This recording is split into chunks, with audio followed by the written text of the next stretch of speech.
Tackle made by Fred Thomas. Donald Hollis, number 12, came on in relief last week of Jeff George after the first series. He is 3-0 as a starter for the team, and up front he's got Mo Collins, Wisniewski, Barrett, Robbins, Graham, and Kennedy. Kaufman and Ritchie in the backfield, Tim Brown, Jett at the wideouts, and Ricky Dudley at tight end. Wide receiver split and a dead ball foul before we get underway. Tom White is the referee, and this should be a procedure call. Prior to the snap, false start, number 72 offense, 5-yard penalty, first down. Lincoln Kennedy with the movement. Defensively for Seattle, Sam Adams gets the start for Sally Amua today up front. Linebackers Dean Wells, Anthony Simmons, his first start, and in the secondary, Springs and Williams, Bellamy and Darrell Williams. Hollis drifting back, firing it out behind the intended receiver Tim Brown, who was wide open at the 35. And having already seen a penalty, it's something that Tim Brown and Donald Hollis and this Raider offense has to be very, very aware of, and not to fall back into a trap. You know, this is something that they've had a problem with in the past. It's the penalties. Last week they had 14 penalties, and John Gruden spent a lot of time the last week or so just drilling them on making those critical errors. They come in with 89 penalties for the season. 2nd and 15, the handoff.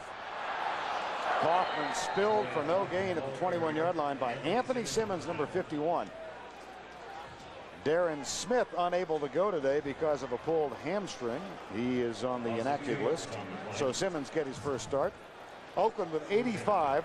Kansas City leads the league. And then New Orleans, San Francisco, and San Diego. It doesn't take long to figure out one of the problems that Kansas City and Marty Schottenheimer are having when you see a graphic like that. Flag is down. Hollis gets rid of it. This one could come back for holding or could be declined because it's going to bring up a 4th down.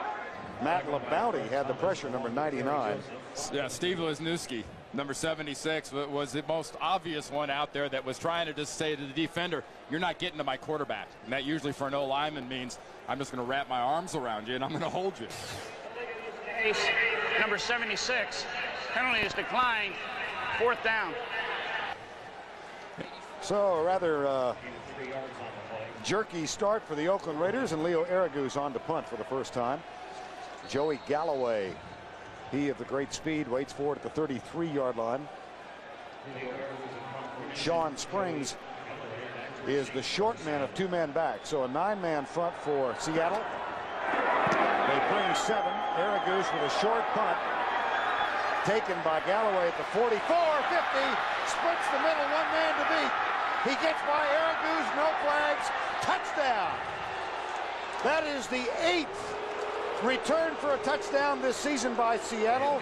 It is the 2nd punt return for a touchdown by Joey Galloway, and the Seahawks erupt at the get-go. Hey, what a great look there, too. First you saw Dennis Erickson going crazy, and John Gruden reacting as you would expect the head coach of a team that just allowed a touchdown return on a punt.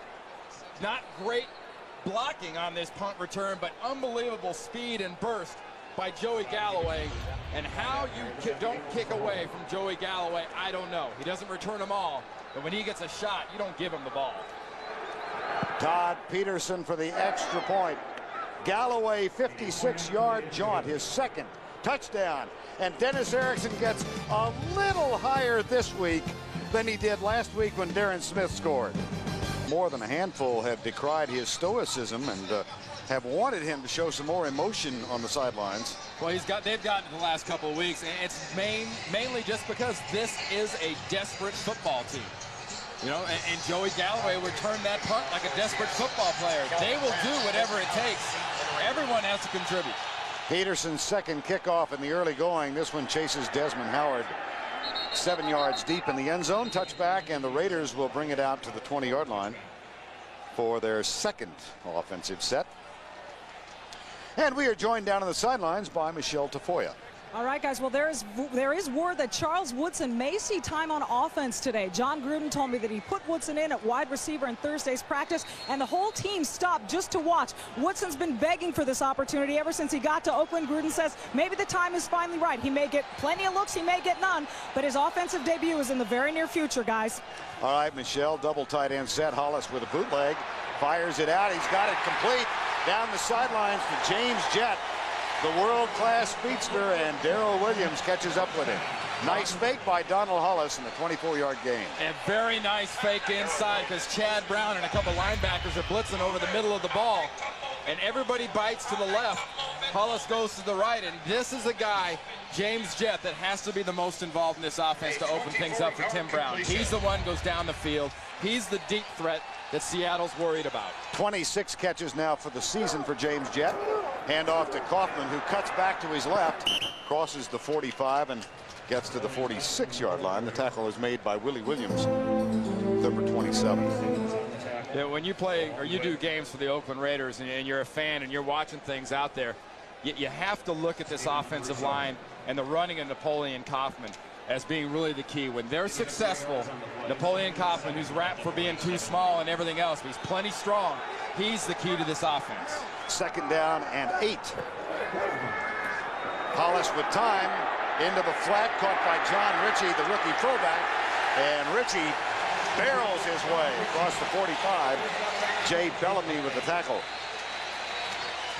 10-yard gain and a 1st down for the Oakland Raiders. And Vern, that's one of the John Ritchie bones, because every once in a while you got to throw a fullback a bone and make him feel better. That's his 15th reception.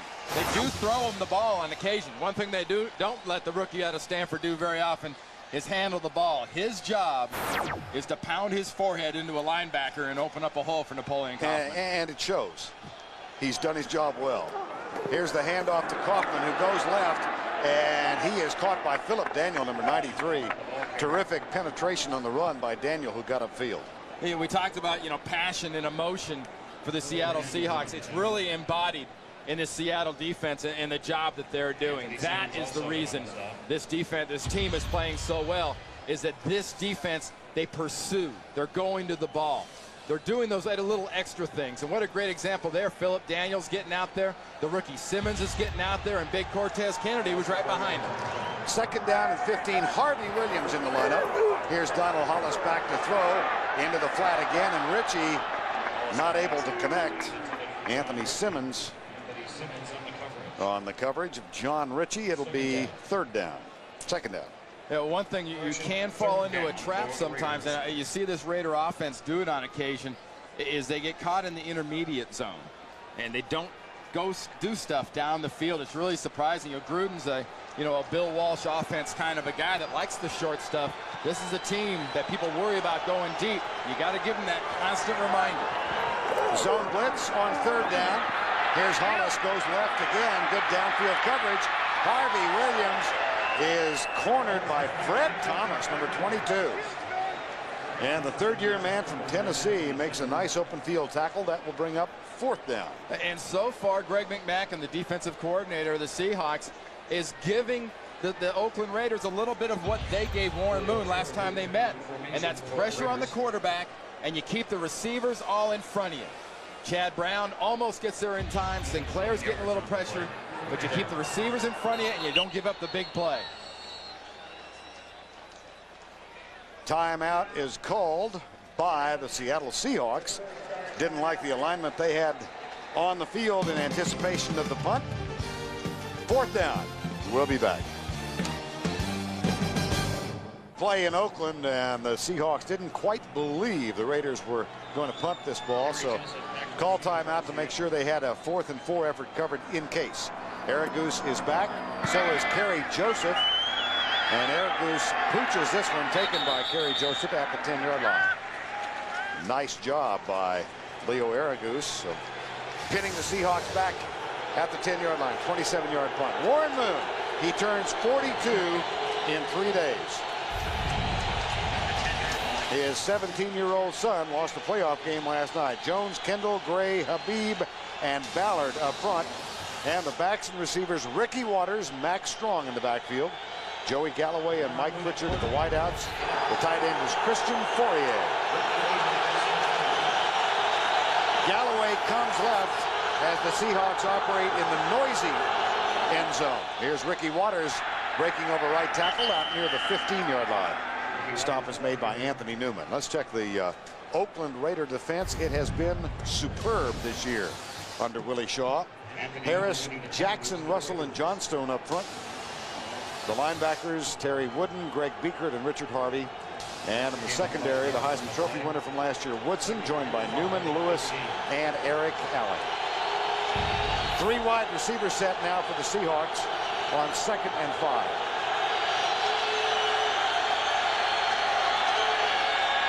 Waters, hole, left side, big hole. Foot race now with Eric Allen. And Ricky Waters out to the 45. A 31-yard gain for Ricky Waters. Well, one of the things about a play like that, though, Vern, is you spread out the defense. And by spreading out the defense with a 3 wide receiver formation, if your offensive line does that good of a job, and the Seahawks line on that, Walter Jones and Pete Kendall did a nice job, opened things wide open for Ricky Waters. That is what Dennis Erickson's offense is now. It's spread them out and run into the gaps with Ricky Waters.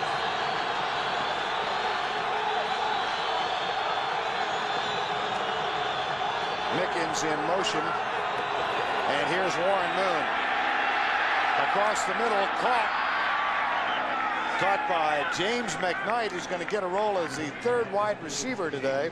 Brian Blades, who's had that spot for a month, not at 100%. Well, he strained a hip muscle, and McKnight's in the game. And, you know, Warren Moon and Dennis Erickson know that this wide receiver, as hot as he was last year, couldn't possibly get any colder. And they also know he's a guy that needs a good start. He gets a positive start, he has a big game. Things start bad, goes the other way. Gain of 16, 1st down. Moon, quick setup, right side, incomplete. Intended for James McKnight. Yeah, Dennis Erickson chatting with us last night confirmed what Warren Moon had said, that they want to get McKnight involved early. Well, and they have to do that because of the 3 wide receiver formation. This is an offense that at the beginning of the year wanted to be a power offense. Remember last year, they passed the ball like crazy. Best passing team in the league. They came to camp, suddenly wanted to be a running team. They'd lost the passing game. They're back at 3 wide. It's almost a run and shoot again for Warren Moon. On this 2nd down play, they will go with the I formation. Waters with Max Strong leading the way, comes left down to the 37-yard line. Terry Wooden, number 57, makes the stop with help from Richard Harvey. And that's one of the problems you see. It becomes a stuff problem.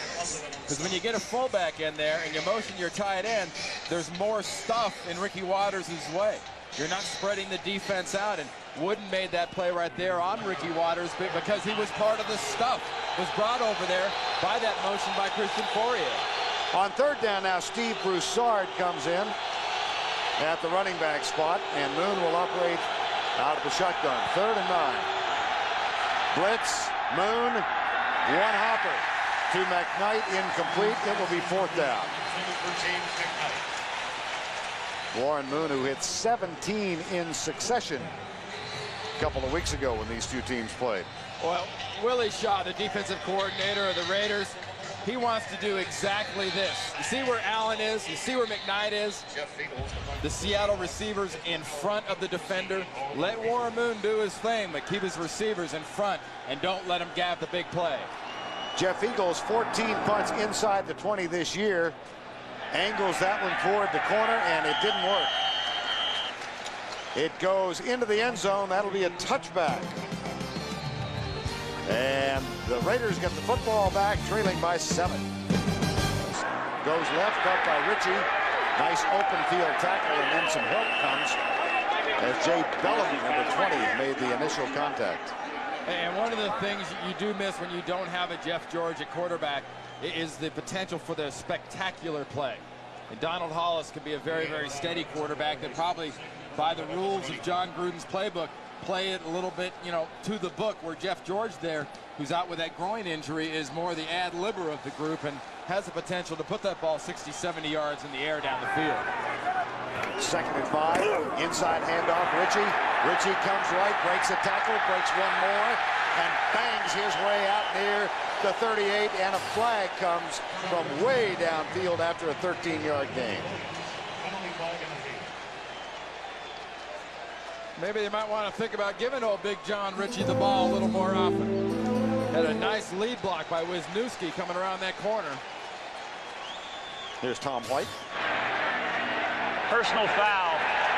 Number 93, face mask, 15-yard penalty. That's a first down.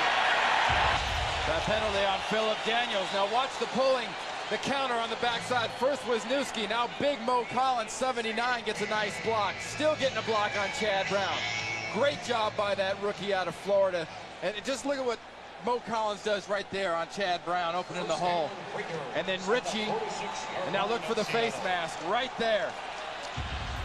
It was Willie Williams, 27. I don't think it was Daniel. Here's Napoleon Kaufman on first down, and he is nailed by Matt Labounty and Sean Springs. Monday on CBS, doctors aren't supposed to give in to temptation, but Ted Danson is being put to the test. Don't miss the new comedy Becker right after Raymond, Monday on CBS. Second down and 12. 13-yard Ritchie run, then the penalty. A loss by Napoleon Kaufman on the last play. 7-0. And here's Hollis back to throw. Gets pressure, sacked. Dropped at the 45-yard line by Cortez Kennedy. Cortez can be a bit of a power of earth sometimes, in that he's not a real finesse guy. He and Sam Adams, 98, are just the kind of guys that will wear on an offensive line, grind and eventually get back there. And you know, he's at Miami. He was a very spectacular big play defensive tackle, and now he's more of a real solid waiter. Yeah, week 10, that's his first sack. Yeah, he's not the all-pro Pro Bowler he was. Third and a ton. Zone blitz. Here comes more pressure. Across the middle, caught by Williams, but he is stopped as he gets to the 48-yard line by Dean Wells, number 95. That was almost one of the plays that John Gruden says Donald Hollis has to avoid. You know, sometimes you don't have a play. Sometimes if it's marginal and it could be dangerous, maybe you don't want to try to make this kind of a play because you're throwing the ball back into the middle of this defense. It did work out well. But, you know, file that one away because Donald Hollis, if he has a flaw right now, will try to force the ball. On fourth down, Aragoose to carry Joseph. Joseph will let this one go. And it bounces into the end zone. That'll come back out to the 20. 47-yard punt for Leo Aragoose. Seattle leads it by 7. But it's a crazy house. This stadium has always been sort of a general license for the fans to not have a clue. First and 10. And they've paid attention. They sure do. Here's Galloway in motion to the right. Warren Moon into the flat for Joey Galloway. Out to the 27-yard line. Now let's check in with Michelle Tafoya. All right, Vern. Well, Seattle's Michael Sinclair calls the Raider fans the rowdiest in the league, and he encouraged some of his younger teammates to join him in the end zone during pregame warmups to taunt the fans. Joey Galloway went right up to the fans and said with a grin, "The last thing you want to do is make me mad." And the fans' response, unairable, Vern. but after that touchdown return on that punt, I think Joey's got a point. Second and 3, 7-0. Draw play, Waters spilled. Dropped by Grady Jackson, number 90. Grady Jackson's in there for Russell Maryland, who's out with a bit of a bad back. But this inside right now you're looking at is the future of this Raiders defense with Grady Jackson and Darrell Russell. A lot of ballast in the middle of this defense now with those two. Flag thrown against the Seahawks. Dennis Erickson expressing his opinion mildly. And here's Tom White.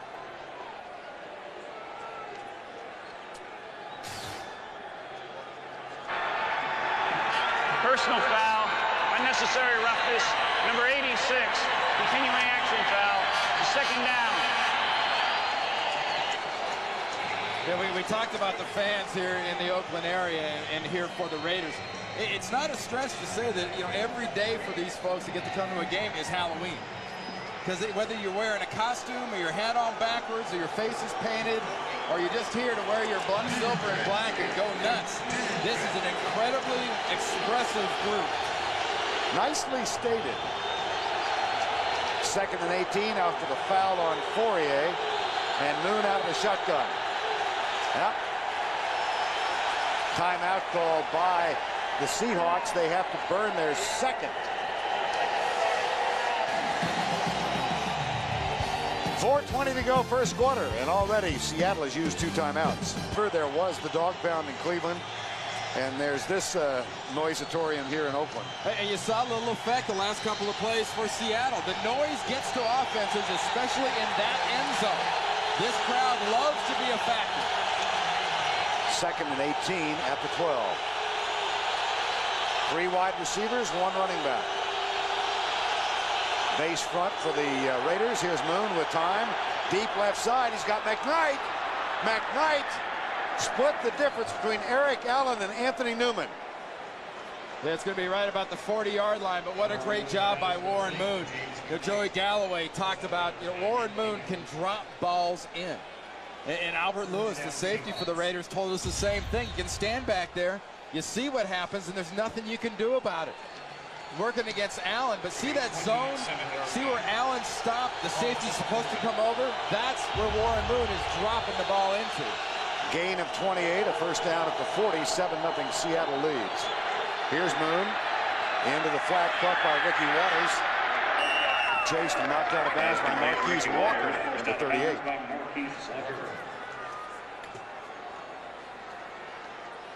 .356 to go in the opening quarter. Warren Moon 4 of 6 for 59 yards. At the start of the day, he needed a little over 1,300 yards to become only the 3rd man to reach 50,000 yards. Only one has done it so far, Marino, but Elway's close. I still think we got to figure out a way to count those Canadian yards. I do somehow, too. some way. Absolutely. Here's the handoff to Ricky Waters, and that should be enough for the first down.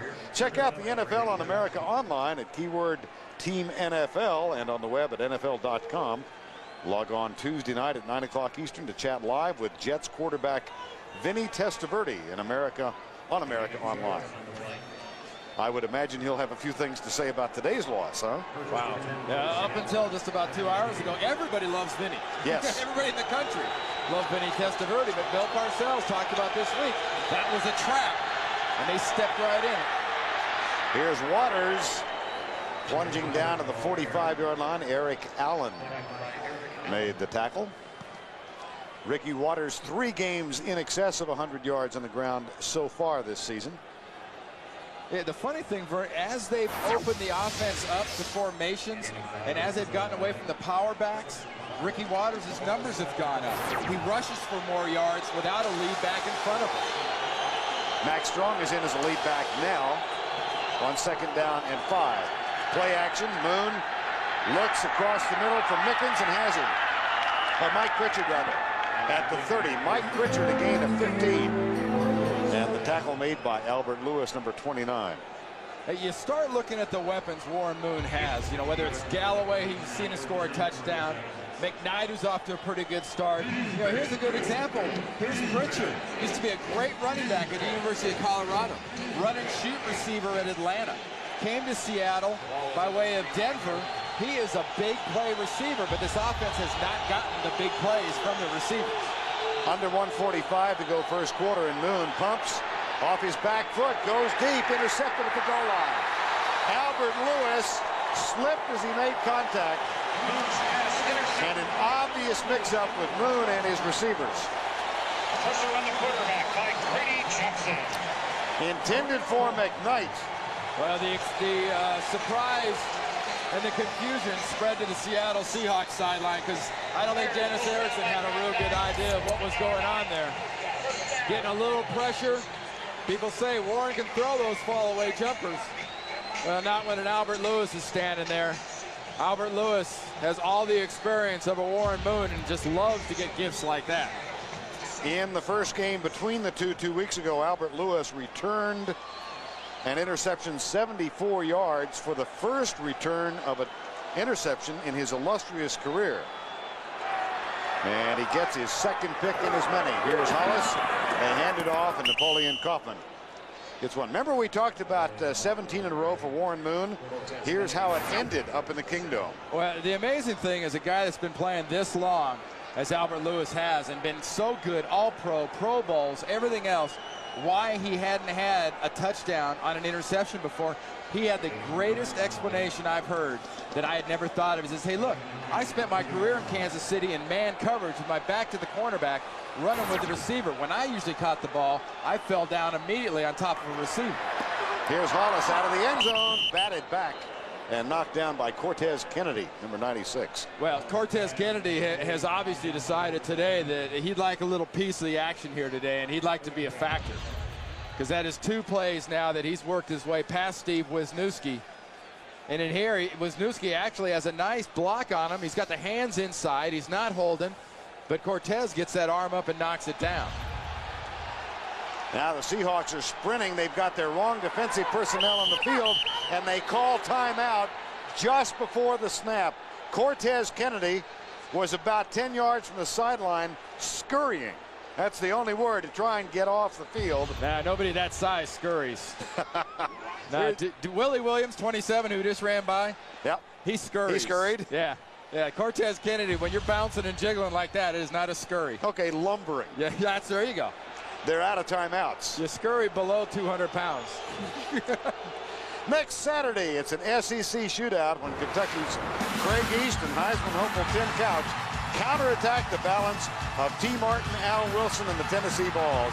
NASDAQ Amex College Football on CBS Sports. And how about the finish for Tennessee yesterday? Unbelievable finish, and I can't wait to see Tim Couch throwing the ball against Tennessee, because he will throw for a lot of yards. That is an amazing quarterback, and Greg McMackin right there, the defensive coordinator for the Seattle Seahawks, is not worried about amazing quarterbacks. He's more worried about having 11 guys on the field and making sure his defensive tackle isn't dancing and spinning off at the wrong time. Well, less than a minute to go opening quarter, and the Seahawks do not have timeouts remaining. So file that one away for the latter stages of this first half. They do have Oakland peering at a 3rd down and 9 after the Albert Lewis interception. And very, very important, though, for one thing, Barrett Robbins, the center, to get a good snap back here. But number 2, you've got to get at least 4 yards on this play.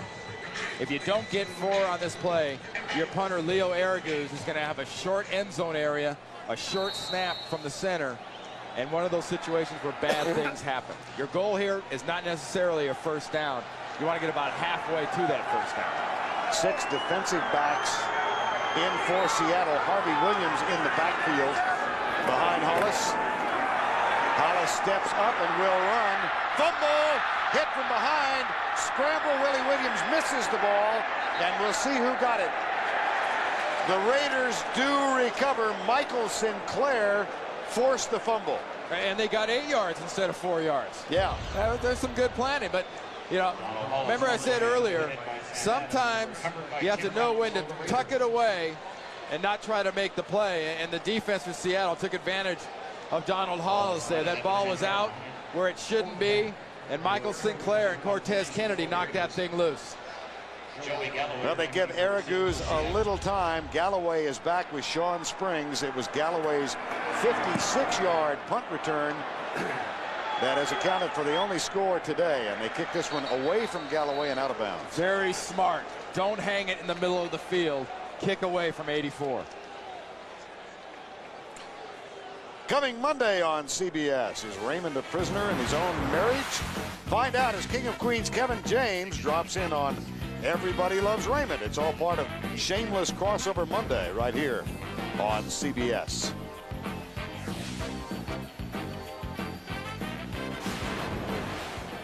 John Gruden, 35 years of age in his first season.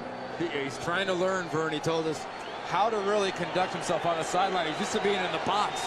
This guy, the expressions on his face, he looks so pained. 1st down and 10. Here's the toss to Ricky Waters, and he finds room down to the 40-yard line. Gain of 8 for Ricky Waters. And that is the end of the first quarter with our score, the Seattle Seahawks 7, Oakland nothing. A 56-yard punt return by Galloway. We'll return right after this message and a word from your local station. Seahawks have scored a first quarter touchdown this season. They are undefeated. When they have not, they've yet to win. And they're up 7-0. Warren Moon has the Seahawks with a second down at the 40-yard line of Oakland. Waters comes up and play clock expired.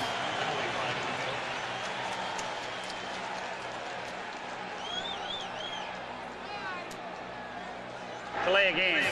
Offense. 5-yard penalty. Second down. Vern, so far the problems for the Seahawks have not been physical. They've made some good physical plays, but they've got a severe case of vapor lock going on right now. And the offensive penalty, you look at that. We have the two leading offenses in the league in committing penalties, and majority of those are linemen moving. Second down and 7 back to the 45.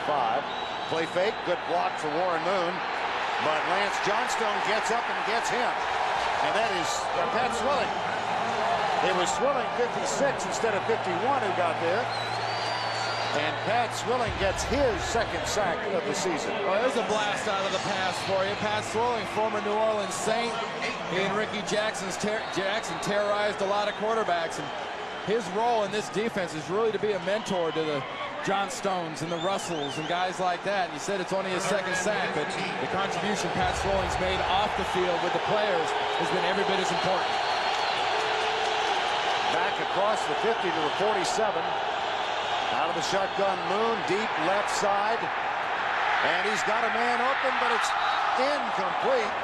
Albert Lewis almost had his second pick. And that all set up by Lance Johnstone. Got into the backfield and lit Warren Moon up. He could not step into the throw. That causes the weather balloon. And that gives Albert Lewis that shot at what looks like could have been a pretty easy interception. Watch Johnstone.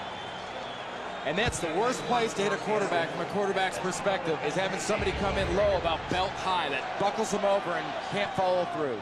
Jeff Feagles to punt. Desmond Howard grabs it at the 12, avoids the tackle, and has some room. Down at the 28. A 41-yard punt, 16 on the return, and Desmond Howard gets a little conversational as we go to break. On Joey Galloway's 56-yard punt return, but really some lost opportunities here for Seattle. So far, it's all about defense. You know, the Raiders' defense is making the plays when they have to, and Seattle has just been making the vapor lock kind of brain cramp kind of mistakes. Handoff Donald Hollis to Napoleon Kaufman on first down and 10. And Chad Brown makes the tackle, number 94. Napoleon Kaufman, the ball carrier, stopped by Chad Brown. Ricky Dudley is a receiver that, when the last time these two teams played, was a factor. And last week, in the game the Raiders played against Baltimore, he was a factor. He needs to open the middle of the field up for this team. Here's the blitz, and they get to Hollis. He is nailed at the 21-yard line. Chad Brown, number 94.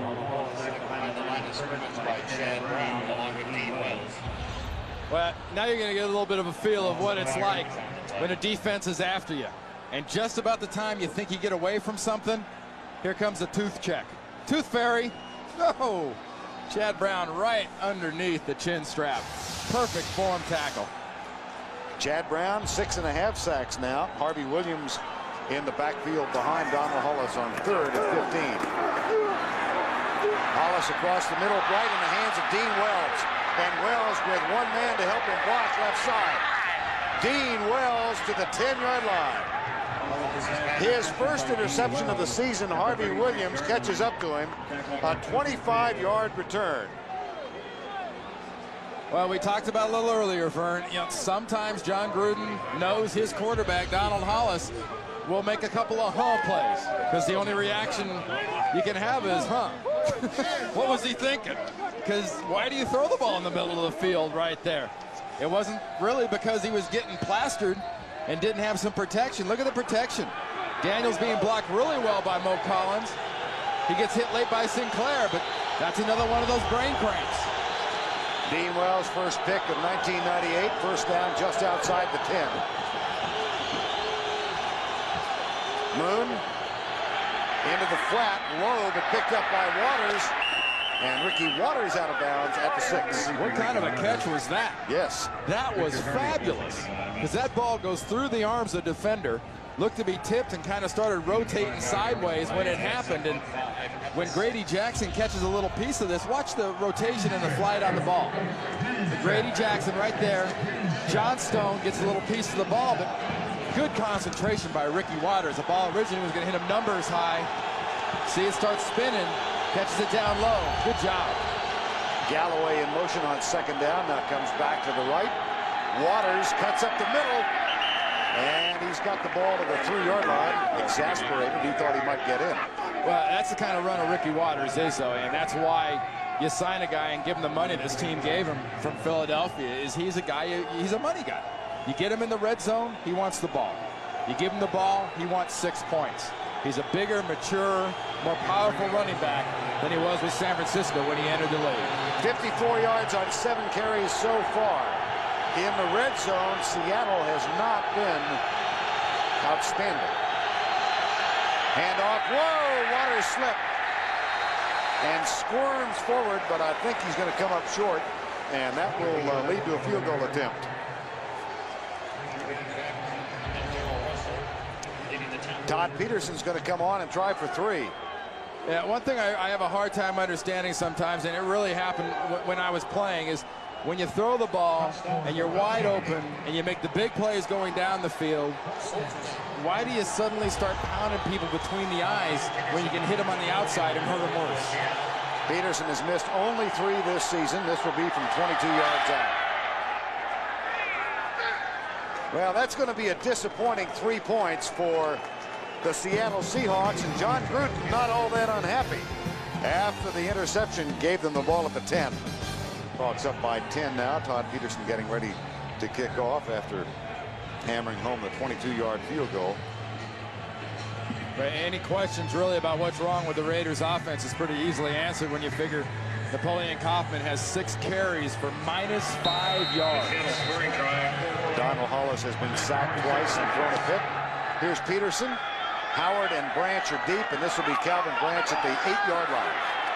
Near side, gets a block, and is out to the 35 before he's tackled. Kerry Joseph makes the stop. Now let's check in with Michelle Tafoya. Well, guys, Jeff George is dressed as a 3rd quarterback today, but John Gruden told me his status is highly questionable for even next week. George came back quickly from the pulled groin that was expected to keep him out 4 to 6 weeks and re-injured it last week. One source close to the team speculates that George could be out for the season, although George has said he's better now than he was after the original injury. Back upstairs to you. All right, and we have Jeff George's injury. It happened a game that we broadcast in Arizona. And just sort of running to the right and suddenly seizes up. It's a groin injury. It's a deep tissue injury way down up deep in that groin, and it's going to last the rest of this year. Meanwhile, Sean Springs is down. We'll be back. Sean Springs flipped on the punt return or the kickoff return, but got up and walked off unaided. Well, his fellow Buckeye from Ohio State, Ricky Dudley, rocked his proverbial world. Boy, he just lit him up. He was a decleater. You're running full speed, your head's in the clouds and your feet are on the ground, and suddenly they change places. Ricky Dudley, who had a huge game offensively last week in Baltimore, 6 catches for 105, and you think they need to get him involved here? Yeah, absolutely. I think tight ends need to be more involved, period, in the NFL, because, you know, Ricky Dudley, 105 yards last week, was only the 2nd tight end in the NFL this year to get over 100 yards receiving. And you look at what the difference has been with him and Donald Hollis. He can be a safety valve. He can be a security blanket, and Donald Hollis has to use him that way. Jermaine Williams in the backfield now, fullback for the Raiders. Handoff goes to Kaufman, his best run of the day. And Fred Thomas, who has taken Sean Springs' place, makes the tackle. The NFL comes alive on CBS Sportsline. Log on to the Players Chat Thursday night at 9 o'clock Eastern. Chat live with the Jaguars quarterback Mark Brunell at cbs.sportsline.com, on the web, and AOL. 2nd down and 2 after Kaufman's 8-yard gain. And this the best starting position for the Raiders today. Tim Brown, stutter step, Hollis with a play fake, He'll flip it out, incomplete for Jermaine Williams, number 34, who was on the field in place of John Ritchie. We talked about Sean Springs getting lit up on that punt. What happens then is that defensive coordinator Greg McMackin gets softer on defense. Look at what happens here. Look at the room in here. Look at the room in here. What you're saying this defense is, we're going to blitz you. We're coming after your quarterback, but nobody's getting behind us. I think the Raiders wanted to go deep, but that defense just wouldn't let them. Oakland still looking for its first third down conversion. They're 0 for 5. Here's Hollis, left side, tipped and almost intercepted again. Chad Brown, number 94, got a hand on it, and a rough start for Donald Hollis. Oh, remember, he does have a veteran in Wade Wilson sitting on the bench behind him. If things were to really keep going not too well for Donald Hollis, he's got his receiver, Ricky Dudley, has already broken in, and Chad Brown just gets that hand on the ball to knock it away. It was not a very well-timed pass. Leo Aragu's back to punt. Joey Galloway waits for it. He's returned one for a touchdown this year, this afternoon. And this one, oh gosh, what a terrific effort. Yeah, but it was a terrific effort, but he went out of bounds first, and he was the first guy to touch the ball. That's illegal. Kenny Shedd, the wide receiver, was out of bounds, runs in, and he's the first guy to touch the ball. That's why the penalty's on the ground.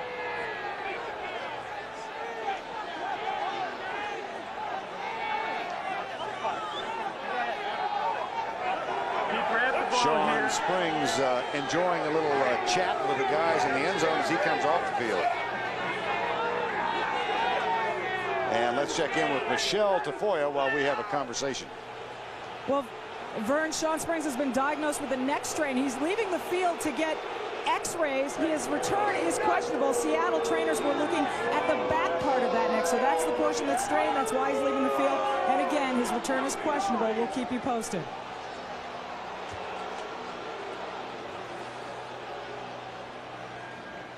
Well, we have concluded the conversation, and here's the illegal touch. Number 84, kicking team. Player went out of bounds, come back in bounds, and was the first player to touch the ball. Be a 5-yard penalty from the previous spot.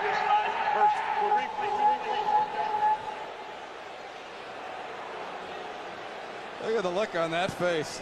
John Gruden just sort of, now what the, I mean, he looks like a guy that needs an explanation. You know, when he coaches for a couple more years, people are going to learn to actually give him those. But you notice how lonely he is on the sidelines? Mm-hmm. You don't see players go out of their way to get up in John Gruden's face. I mean, the only reason the guy's carrying his cord is near him is because he has to be, because he's carrying the cord. There's no coaches. There's no players. I mean, he's a little bit on the intense side. They just want to get their heads bit off. So we bring it back and do it again. Leo Aragus, Joey Galloway. Galloway, 4 punt returns for touchdowns in his career. 1 this afternoon. Flag down. Galloway waves the crowd away. And this one, another flag. Oh, you don't think it could happen twice in a row, do you? I think so, yes. Illegal touch. Out of bounds, came in, touched the ball. But the one back here by the line of scrimmage was the original one. So there's 2 flags down.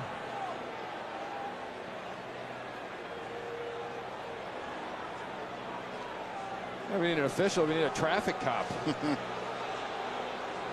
Couple of penalties against the Raiders.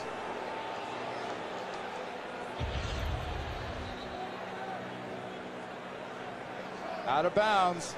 Kenny Shedd, 84, goes out. Offsides. Number 84, line up in the neutral zone. To touch it. He didn't want to touch declined. it. But the first one to touch it was Kenny Shedd. Number 84 going out of bounds and coming back in to being the first one to touch the ball. 5-yard penalty, 4th down. But now this is the type of Raider mistakes football that we've seen in the past from these football teams. We just can't have that from the Raiders' standpoint if they want to be the improving type of team. Good teams don't make these mistakes.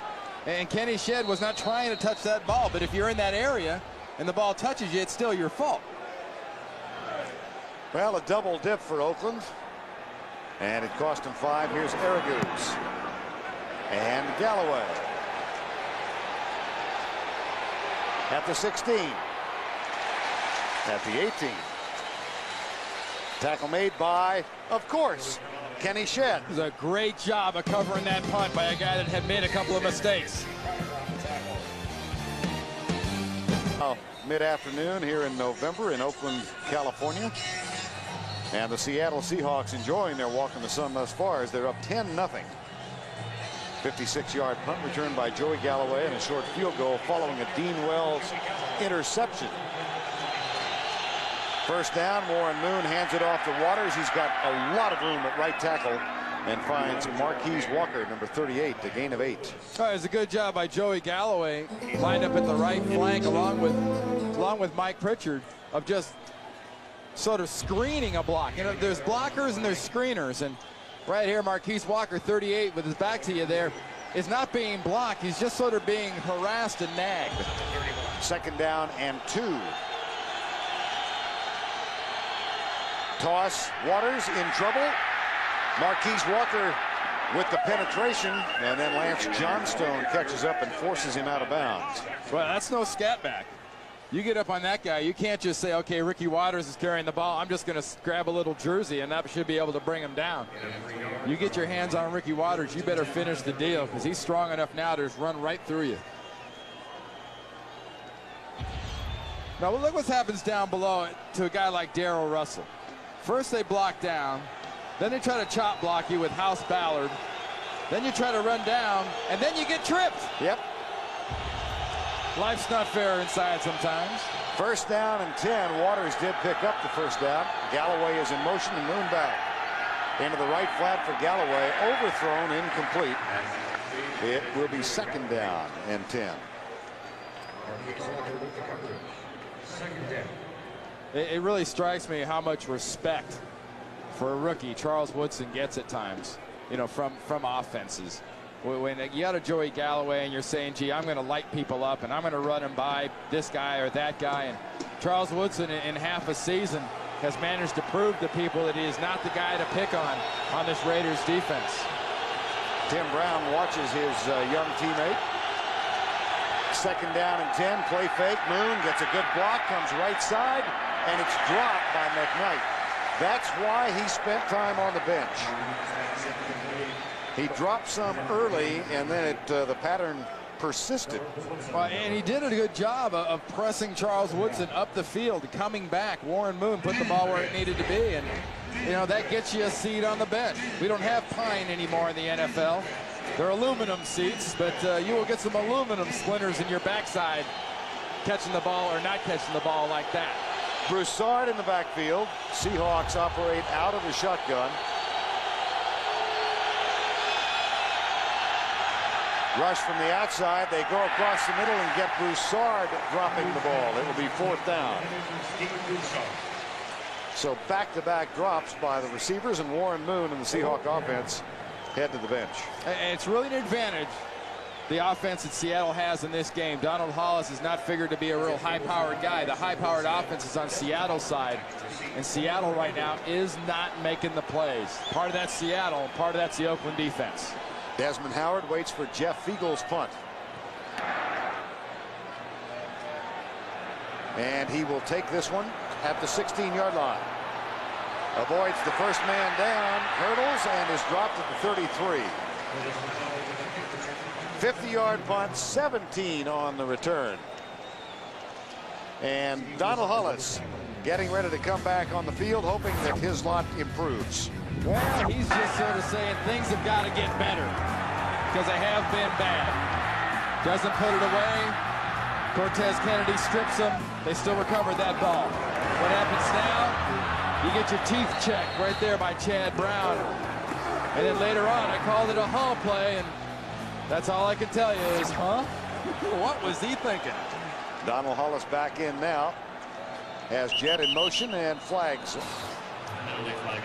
This could be another offensive penalty against the Raiders. Little false start, I think, on Derek Brown, the left tight end, lined up number 86. Prior to the snap, false start.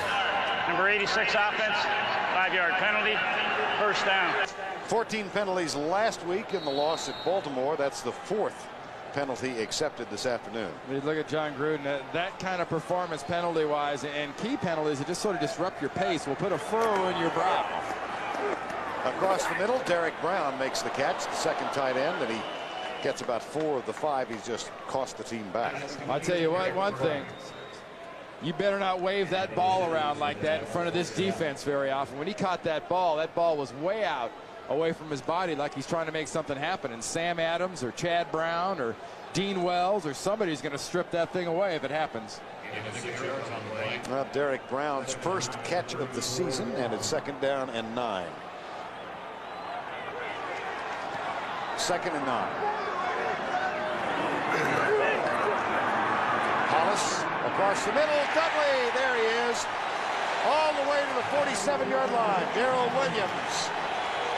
And that's the difference with a Ricky Dudley. A lot of tight ends can get in the slot. A lot of tight ends can catch the little flare pass.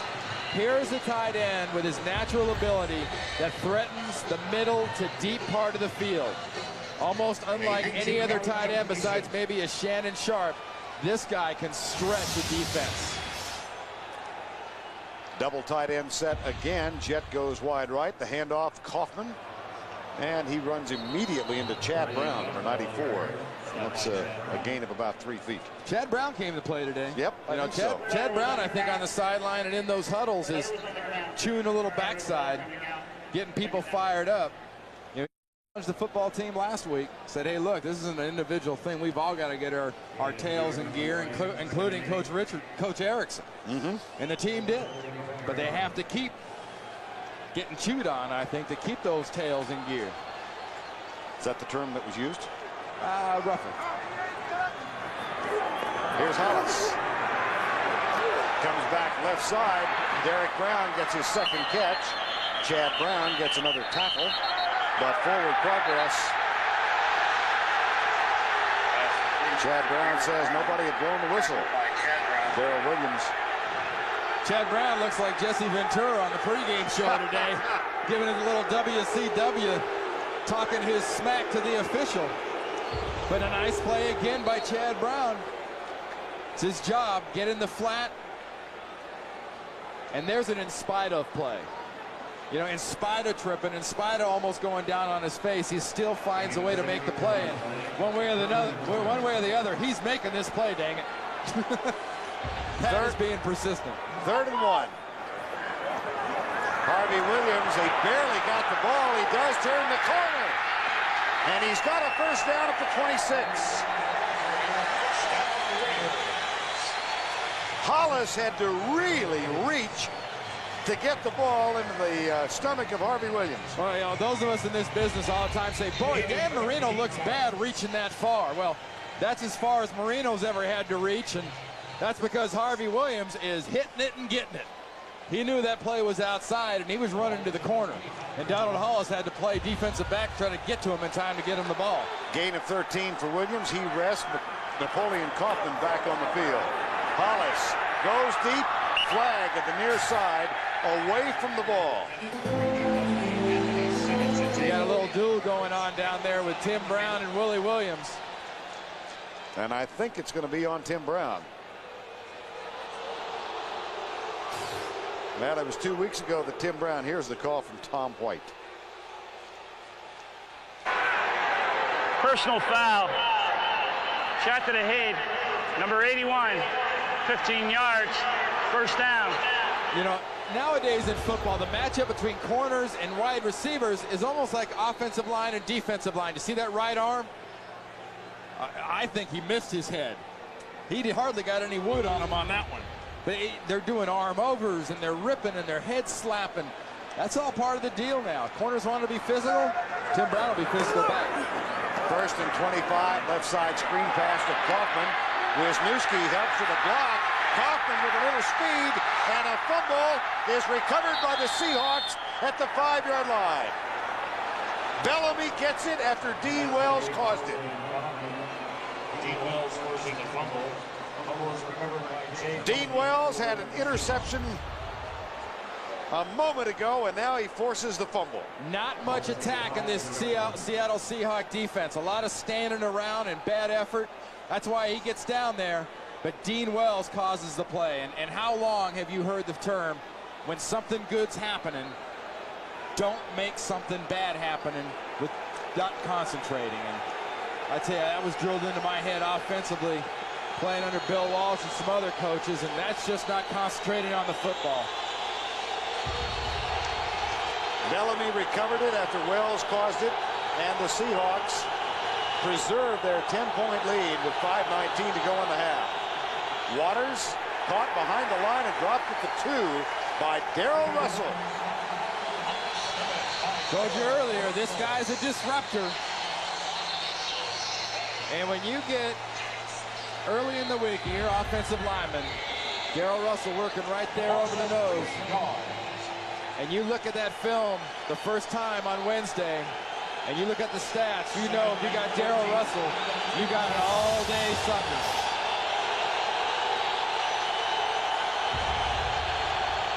Second and 13, Waters dropped again. This time by Greg Beekert, the middle linebacker, number 54. Remember what we said earlier, Vern, that heart of the defense with Grady Jackson and Darrell Russell is now the future. And that's what you're going to get up front. You got Darrell Russell at 320. You've got Grady Jackson at about 320, 330. You've got some serious ballast. And you got to look somewhere else to run the ball if you're Seattle right now. Third and 13, Broussard in the backfield.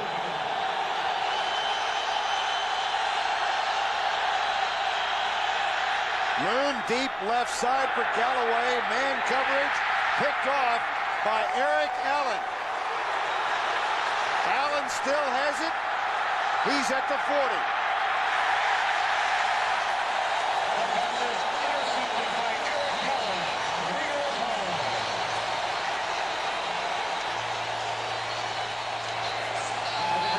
Eric Allen's 44th interception of his career is set up right there just by a deep attempt by Warren Moon that was nowhere near Joey Galloway. Eric Allen still on the ground, but how is Galloway supposed to run by a quality corner like Eric Allen when he's got a 7-8 yard pad? Not a chance. And Allen clearly was the only guy out there who had a good chance of catching the ball. Did a little dance there. Galloway tried to make the tackle, but on this return, something happens near the end because Eric Allen's still down.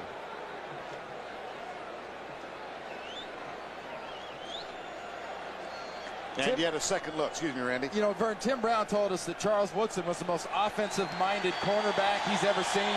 There's a great job of a cornerback being offensive-minded, catching that over-the-shoulder shot. It would appear to be a knee. Eric Allen with his 5th interception of the season.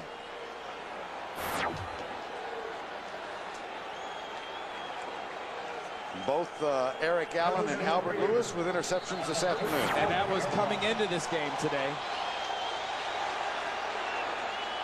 First down at the 35-yard line. 10-0. Seattle leads it. Hollis deep in the middle for Dudley.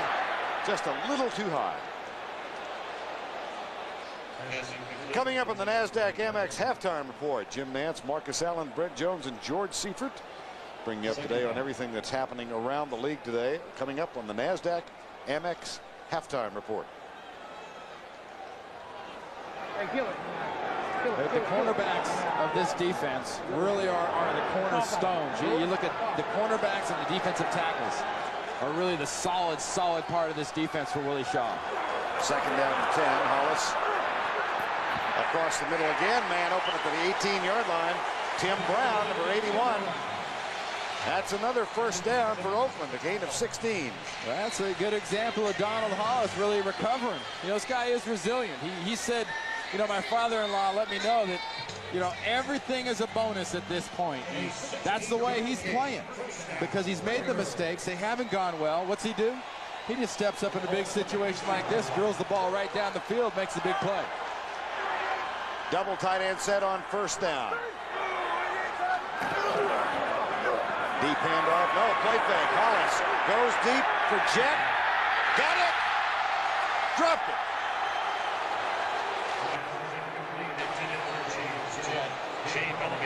was an excellent play fake there to Napoleon Kaufman. That's almost exactly the one that Donald Hollis fell down trying to get that ball to Harvey Williams. Watch it drop right in over his shoulder. Textbook. Right off the fingertips. We talked about McKnight for Seattle not catching the ones he should have caught. James Jett knows that was 6 points he just gave up.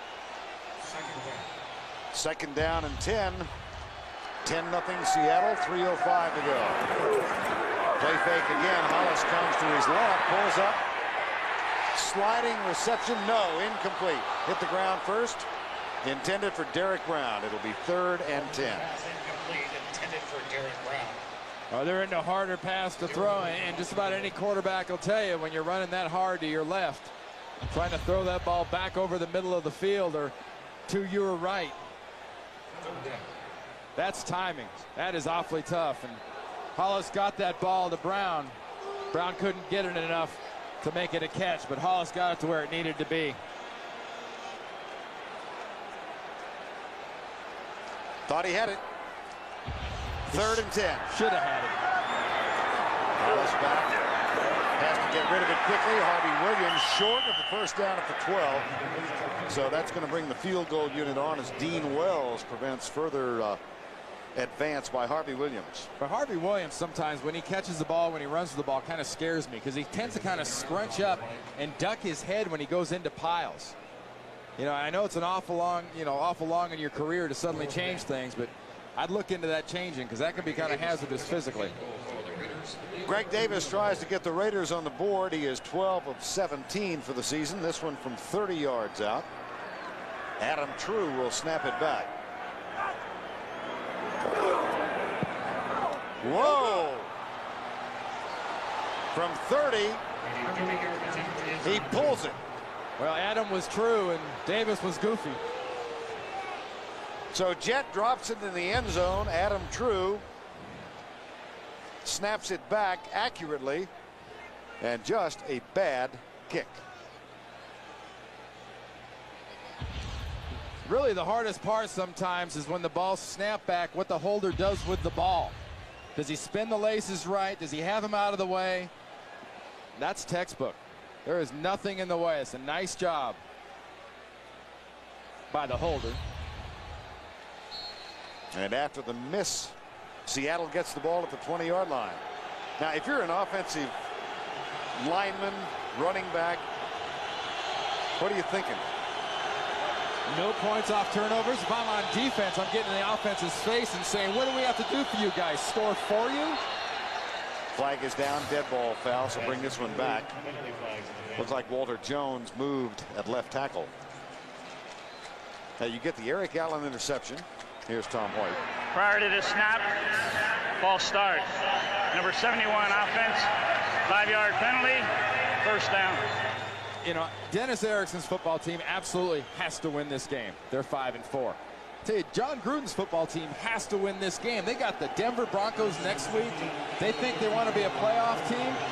They're a playoff team in the league in the last 10 years plays this kind of football. 1st and 10. We'll try it again. 1st and 15, rather. Draw play to Waters, who is corralled behind the line by Greg Biekert and Lance Johnstone. So the last couple of carries for Ricky Waters uneventful. We have reached the 2-minute warning in Oakland. Seattle is up 10-0. It was almost 10-3. Just moments ago, Eric Allen with his 5th interception of 1998. At the end of the play, he was injured. And we've got an update now from Michelle Tafoya. Well, yeah, Vern, he spent a few minutes lying on the sideline training table, being surrounded by concerned friends and trainers and obviously teammates. Richard Harvey, one of the linebackers who spotted some of his friends and family members up in the sidelines, or in the stands rather, signaled to them that he's fine, but he has left the field for extra examination on that left knee, Vern. All right, Michelle, thank you. And Waters slips again and is down. Keep in mind now the Seahawks do not have timeouts left. They used them all in the first quarter, and Oakland uses one here to stop the clock and force a 3rd down.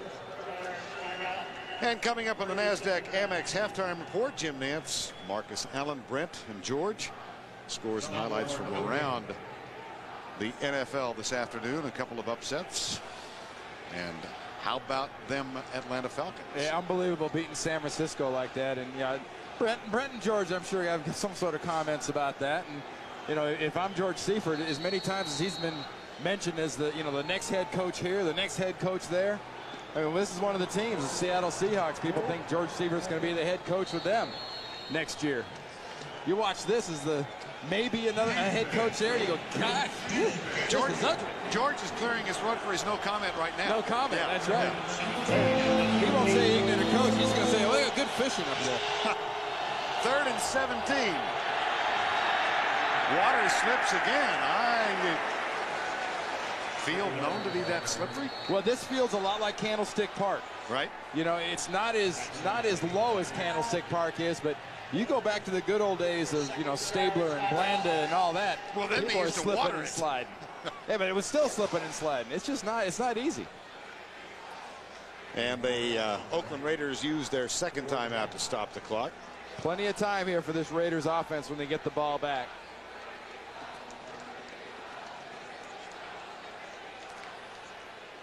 Well, we've got a doubleheader for you next Sunday on CBS.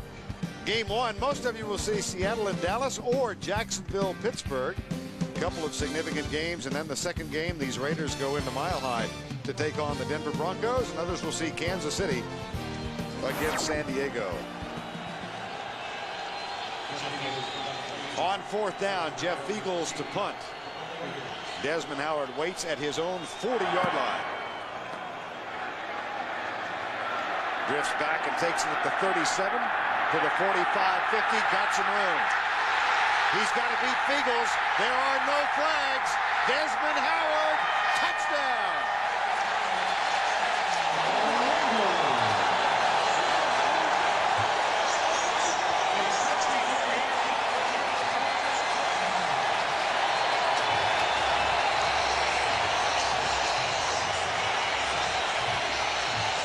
He's not really excelled since he came here from Green Bay. No, he now officially has. Yes. 63 yards. 2 biggest plays of the game. That punt return and Joey Galloway's earlier. That's been most of the offense.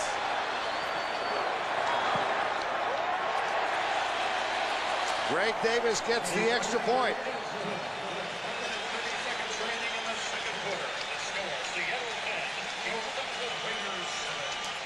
You saw Galloway earlier on that return just use pure speed. You know what this is? It's a couple of good blocks, one questionable one by Kenny Shedd there, but it's a lot of pure speed by Desmond Howard. Straight up the field, going to the path of least resistance, and scoring what was really looked like an easy punt return touchdown. You can't coach this, Vern. These guys are born.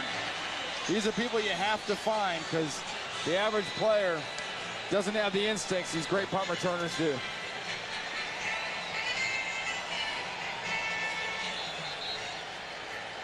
Averaging 8.7 yards per return this season. His longest previous had been 42 yards, and this one 63 for the touch. That man can appreciate it. Galloway had one of 56 yards.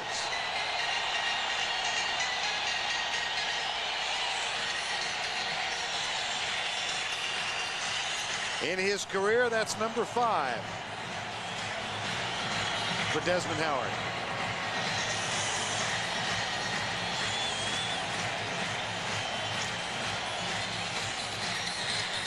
And it's a 3-point game with 90 seconds to go in the half.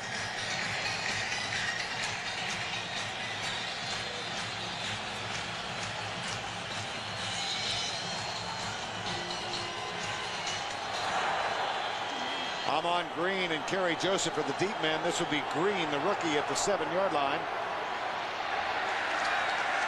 And he gets it out to the 27-yard line. Tackle made by Louis Riddick. Last time we saw Ricky Waters, he was slipping and sliding on the field. You saw he immediately went over to the sideline and looked like he had his feet up in the air there. I guarantee you they were changing the cleats in the bottom of those shoes to the longer anywhere from a 5/8 to a 3/4 inch type cleat to give them better traction. No timeouts left for Seattle. Their lead has been shaved to 3. Oakland has 1 timeout remaining.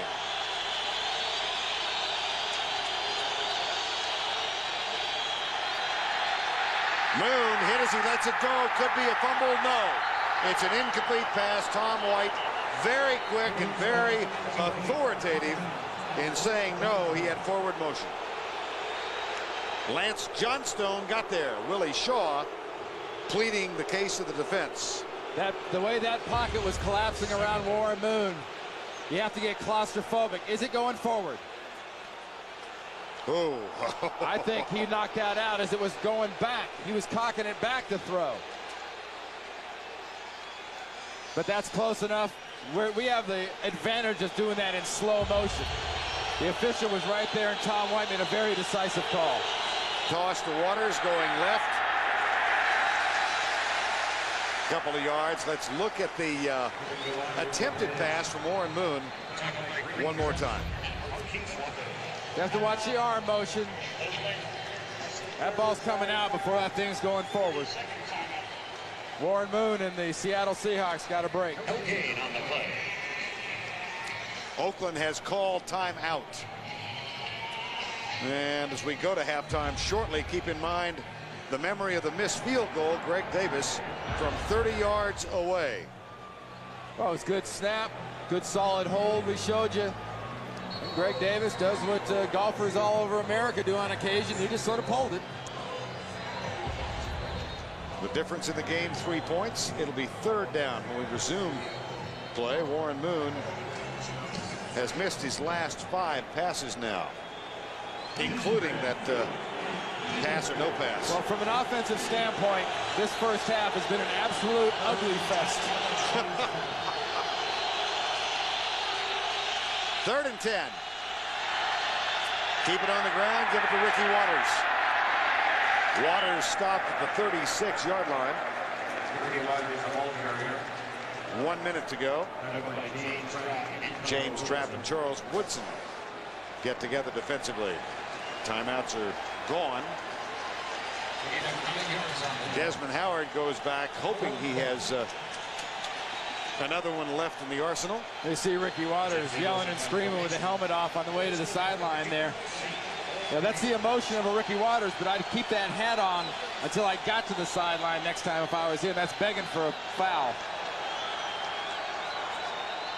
Snap back for Jeff Fiegels.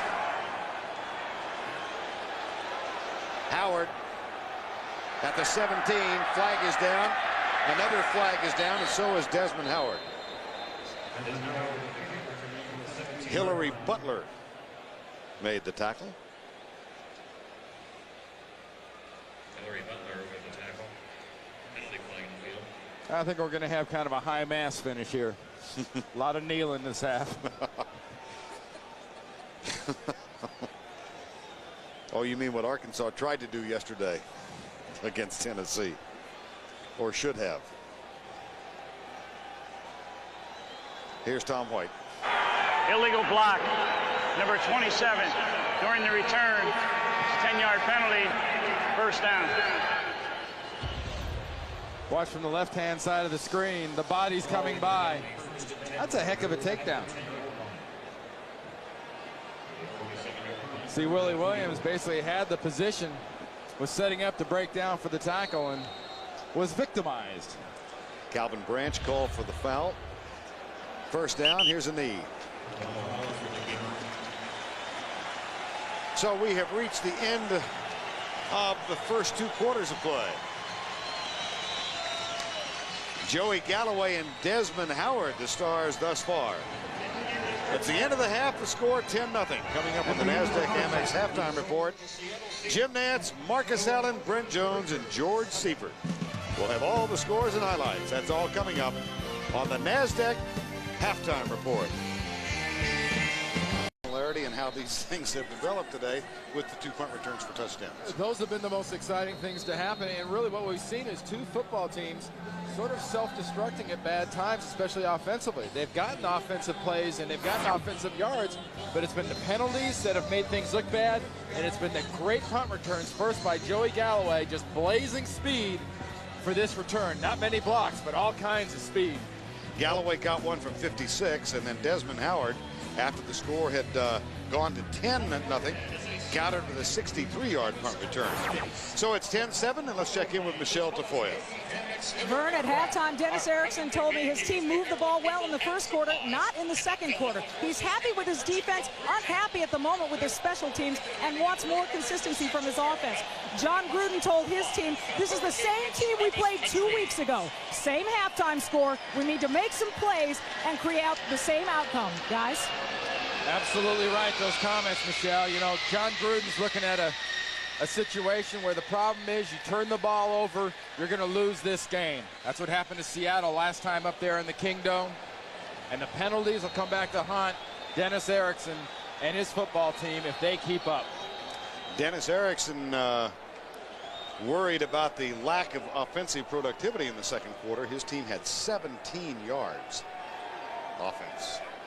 Well, with those series of turnovers, Vern, they also spent an awful lot of that second quarter backed up against the goal line. 10-7 as we get set for the start of the third. Kerry Joseph and Amon Green are the 2 deep men.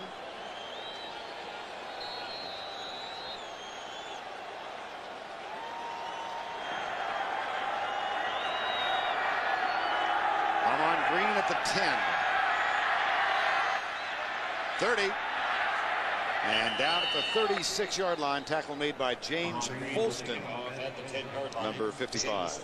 Well, statistically, how did it break out at halftime? And not bad, 161, 144. That's not terrible offense. The problem really has been, in my mind, it has been A, the turnovers, you see 2 apiece, and B, the penalties. False starts, illegal touches, holds. It's really been bad. Very undisciplined football. The team that cures it wins this game. First down 10, Seattle. Warren Moon started well, finished poorly. Finds his receiver on first down. That's out to the 46-yard line. Joey Galloway with the grab. Gain of 11. Warren Boone intercepted twice in the first half. Well, and this one's just a weather balloon. That's wishing and hoping that nobody's there, but you got Albert Lewis shows up, and Eric Allen intercepts that one as he catches it over his shoulder, and later on that return, Eric Allen twisted his knee up. 7 of 16 for Warren Moon, under 100 yards. First down and 10. Hand off to Waters. Contact made behind the line of scrimmage, and Ricky Waters gets to the 50-yard line. Richard Harvey, number 52, makes the stop. You know, both these defenses have basically told the quarterbacks, you know, Donald Hollis and Warren Moon, you were not going long on us. We're not letting you behind us. So what they're left with is going to be the running game and the meat and potatoes. That's running the ball. And you saw Grady Jackson there, number 90. That's a big old load of meat and potatoes inside to stop you from running the ball. Waters tries to get outside on 2nd and 6. He picks up a couple. Tackle made by Marquise Walker, number 38. And Harvey is there again, number 52. It's the enthusiasm and really the way this team plays defense now that makes them so different from last year. Willie Shaw's made a big difference as one of the Raiders is now down on the field. But they do have the emotional edge defensively. Injured player is Anthony Newman. We'll check after we come back. Here's Anthony Newman right here. Watch what happens, folks, and it's not pretty. Leg gets trapped underneath Grady Jackson. Gets rolled up. Newman on the bench, 3rd down and 4. Seattle. Louis Riddick on the field now for the Raiders. Here's Moon back to throw. Quick read across the middle, intended for Galloway, tipped away by James Trapp, number 37. Well, the Oakland Raiders lead the National Football League in 3rd down defense. They're averaging 25% conversion rate. And so far this afternoon, the Seahawks have drawn the donut. They are 0 for 8. Jeff Eagles on the punt, and Desmond Howard waits for it at the 10-yard line.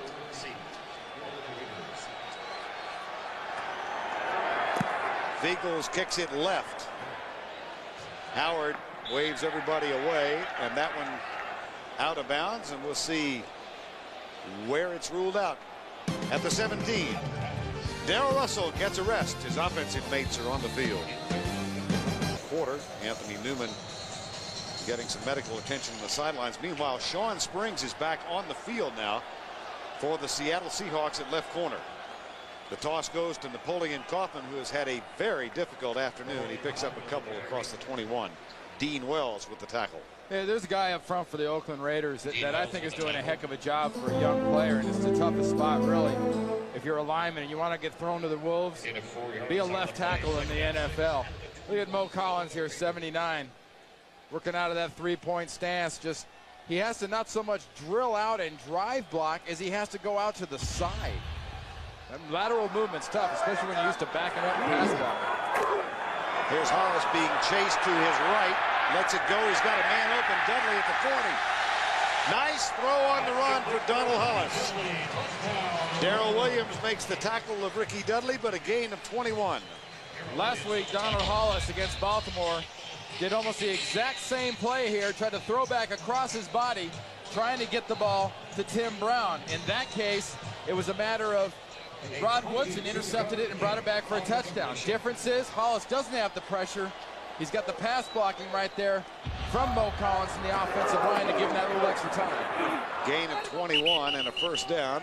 This time Dean Wells tackles Kaufman behind the line, and he lost a yard.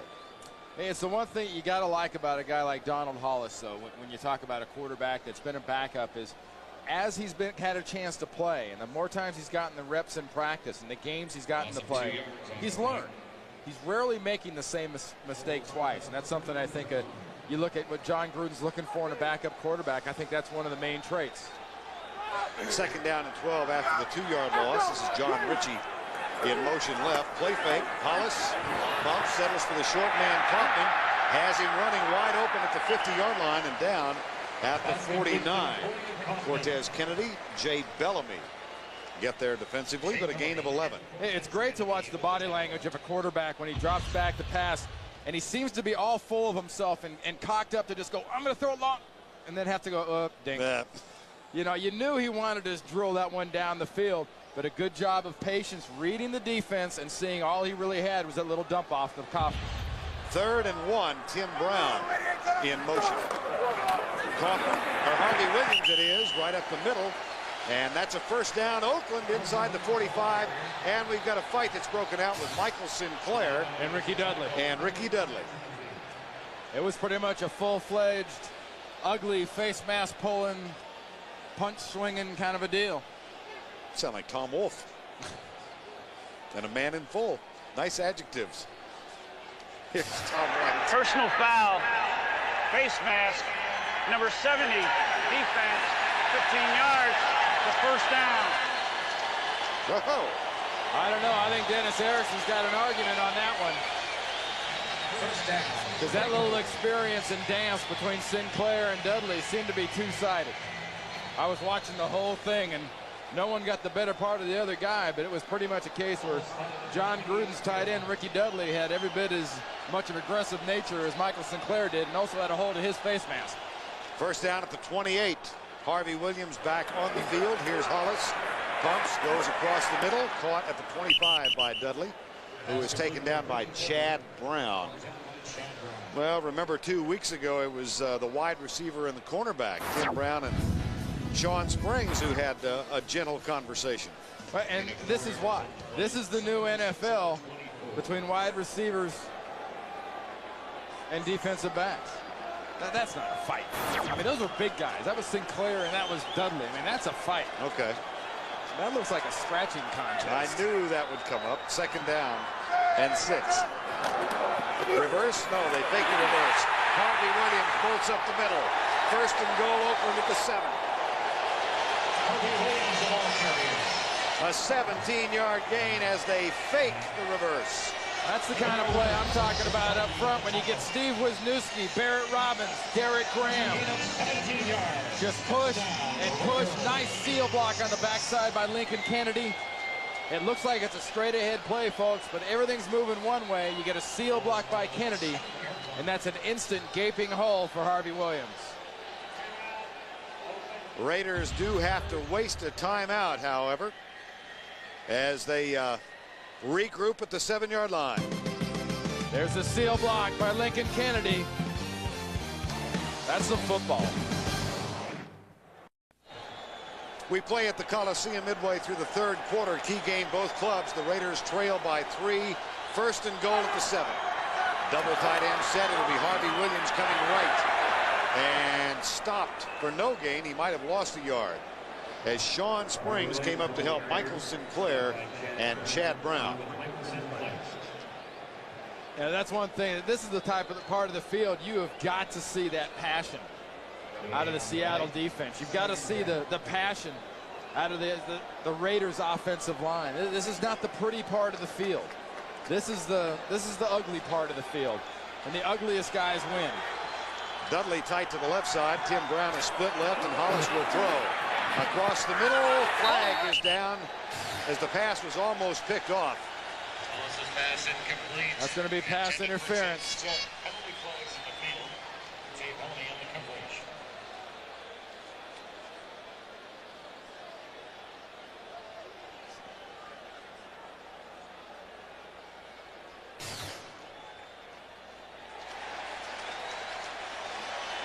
Had holding and interference.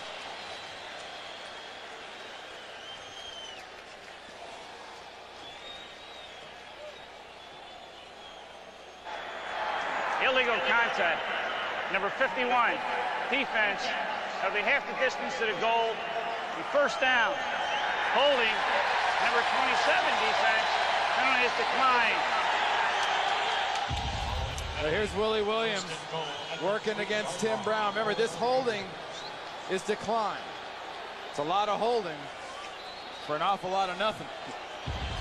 Penalty called on Anthony Simmons. First and goal. Brown in motion.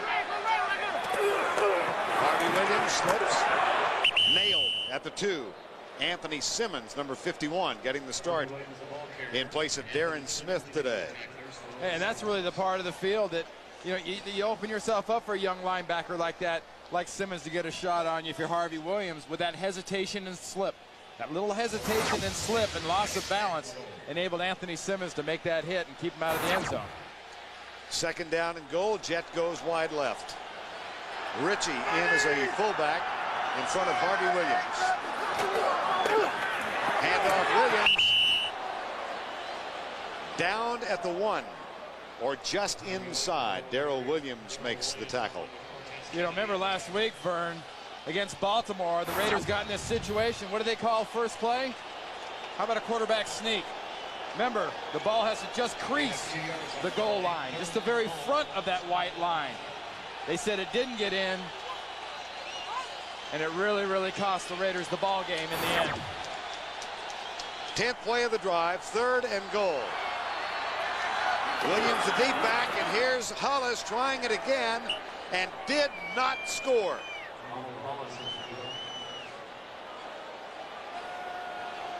Checked last week, and they tried the quarterback sneak again. Yep. Last week it was denied. Well, last week the determination and the power was all on the Raiders' side of the ball. Watch the push from the Raiders up front. Initially last week, in and over. Look at the push. This week the push was all on the white side of the line of scrimmage, all on the Seattle Seahawks. Great job inside by that Seattle defense. That's playing ugly with a little passion for Dennis Erickson's D. 4th and goal, Hollis play fake. Hollis runs, flag is down, and Hollis is denied. You're going to get a hold, I think, on a Raiders lineman. And it could be declined.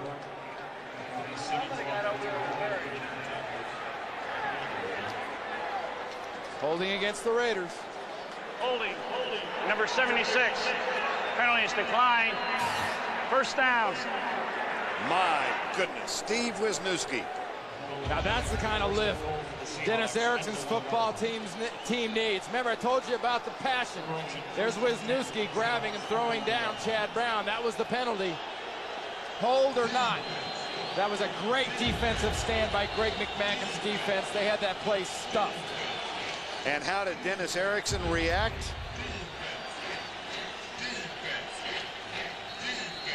That's not a good look. Nah, he needs samba lessons. Seattle holds. First down and 10 at the 1. Look at the quarterback. Look at his face, and he got a bad hot dog at halftime. Yeah, that's a persimmon look. Up the middle, Waters, or Max Strong it is. And Strong, the fullback, out across the 5 to the 7-yard line. Now that's more ugly football from Seattle. You know, we've had both these teams get a little bit cute at times and have some problems with penalties and execution. And, you know, that Seattle defense in that last series got down, had to stop them, did it with passion and playing ugly. Give your fullback a carry like that and knocks it out from under the goal line. That's pretty ugly also. Second down and 3. After the Seahawk goal line stand, Galloway in motion. Moon, dead ball foul. Bring it back. And while they sort this out, we'll remind you that Tuesday on CBS, JAG officers fight for justice. This week, one of their own will be accused of a horrible crime. Don't miss the trial of the century, an all-new JAG, Tuesday on CBS.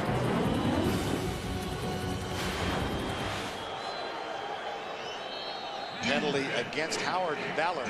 Motion at right tackle. Poise, and that's something you don't expect from a veteran like Howard Ballard. All the Super Bowls he's been in. John Gruden's about to chew through that lip. Moon will throw from the end zone across the middle. Sliding catch is made by Mike Pritchard. And let's check in with Michelle Tafoya. Well, guys, the Raider defense is hurting. Anthony Newman has a slightly sprained left ankle. The medical staff taped it up, but then took Newman to the locker room for x-rays. Meanwhile, Eric Allen is out for the game after injuring his left knee in the first half. Back upstairs to you. All right, Michelle. And Sean Springs, who was in the locker room for Seattle with a neck strain, is back and was on the field for the last series. That last play was right in the area of Marquise Walker, who's in there for Eric Allen on that last long reception by Seattle. He comes up to play Pritchard close to the line this time. The handoff. Waters nailed. Buried behind the line by Grady Jackson. Well, maybe doctors are right. Meat and potatoes isn't that good for you. Look at Grady Jackson, left side of your screen, number 90. Just getting in there and groveling. And once he gets done groveling, Ricky Waters doesn't have a chance. That is some good penetration up front by Darrell Russell onside, and backside Grady Jackson just gobbles up Ricky. Second and 11. 4:28 to go, third quarter. Moon, that one's hit and knocked down. James Harris, number 93, got his hand up.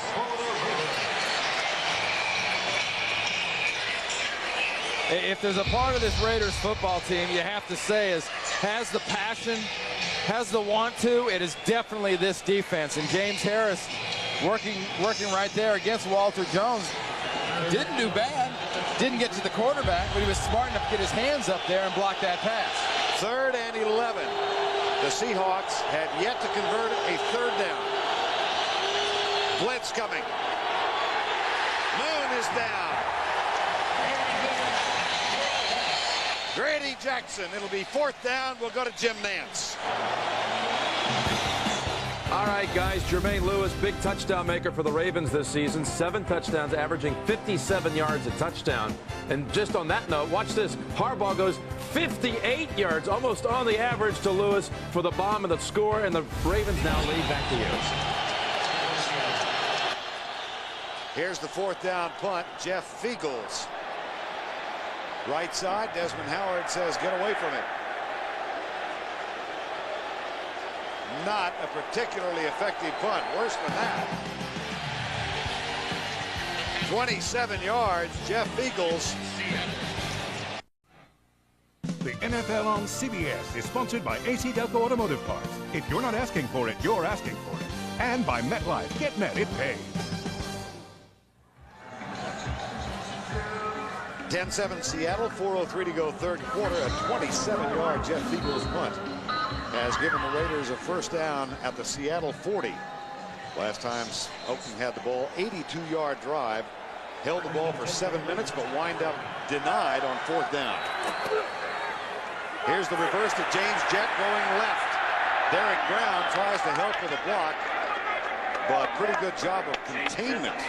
And Matt LeBounty, Willie Williams make the tackle. That was great by LeBounty, because you see what he did out there. He kept the corner. He didn't let anything get outside him. And on the left side, Matt LeBounty is working right there against Derek Brown. Right here. Look at LeBounty. See, he turns it back inside. Don't let him have the corner. That is good, disciplined football by Matt LeBounty, saving a big play. 2nd down and 8. Tim Brown starts in motion. Donald Hollis pumps, fires it, intercepted by Sean Springs. He threw it right to Sean Springs. And Springs out of bounds at the 40-yard line. Sean Springs must keep videotapes of Deion Sanders at home and watch him, because he's doing a good little Deion light right now. Kind of an early sniff and a late sniff. Early sniff, Chad Brown. He was too early for the interception. Late sniff goes to Sean Springs. Read those eyes perfectly of Hollis to get that pick. 1st down, Warren Moon and the Seattle offense. Quick toss right side of the tight end. Christian Fourier makes the grab.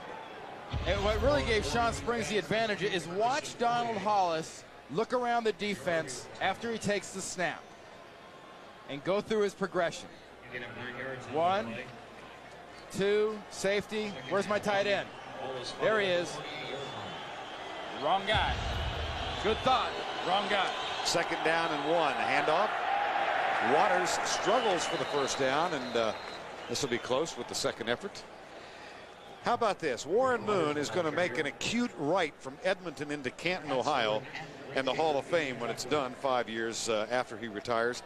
He's now gone over 70,000 yards passing. See the 21,228? Right. Now, if you use the Canadian dollar to the American dollar conversion rate, I said 65 cents. Right. So that converts out to about 13,000. Okay. And some change. Okay. You add that on to his NFL yards, he's still he's still over 60,000 yards. He's still the all-time. You know, whether it was ignorance or whether it was worse, something kept Warren Moon out of the NFL earlier in his career. But this guy is the best thrower of the football we've seen to get the least amount of attention. I mean, last 20 years, nobody talks about Warren Moon. They talk about Dan Marino and John Elway. Right. And he is tied for touchdown passes with 287 with Elway. Most of those have come after he was 30 years of age. There's the handoff to Waters on 1st down and 10. Saturday on CBS, how can you make TV's #1 new drama even better?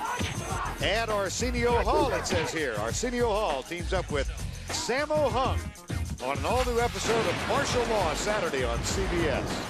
Arsenio Hall doing martial arts. I predict an early pulled muscle. I may have to delay dinner for that. Right? So, that's going to be fun. 2nd and 10. Moon out of the shotgun, pumps, pulls up, down. That'll go as a sack as Darrell Russell got there. Man, these two defenses, Vern, are just bringing it. Look at Darrell Russell crawling backwards. Darrell Russell and his running buddy next to him, Grady Jackson, number 90. Right here, Jackson and Russell. Watch the inside push. You got the blitz by Harvey. Warren Moon thinks he's got somewhere to go, but there's a monster waiting for him, and his name is Darrell Russell. 3rd sack for Oakland. It's 3rd and 12.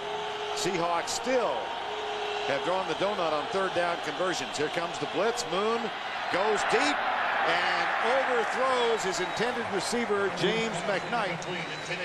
Woodson defending. I don't know. Think it should have been caught? I think it's a little high. Okay. You know, Derek, look, you got the pad, so McKnight's got to run the pattern, knowing the defensive back will have the jump in the edge. You know, Warren Moon will probably point out at that point that, you know, I threw that high, but if you can get one hand to it, why can't you get two hands to it? Jeff Eagles 29-yard punt of 27 last time out.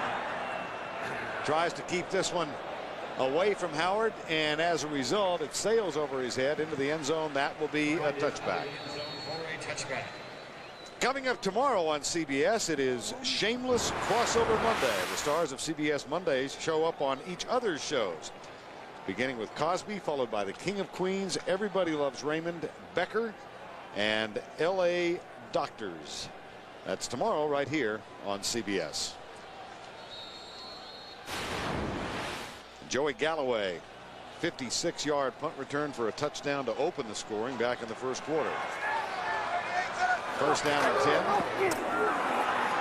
And handoff to Kaufman, who tries to bounce it outside. Darrell Williams catches up after Willie Williams, number 27, just missed him.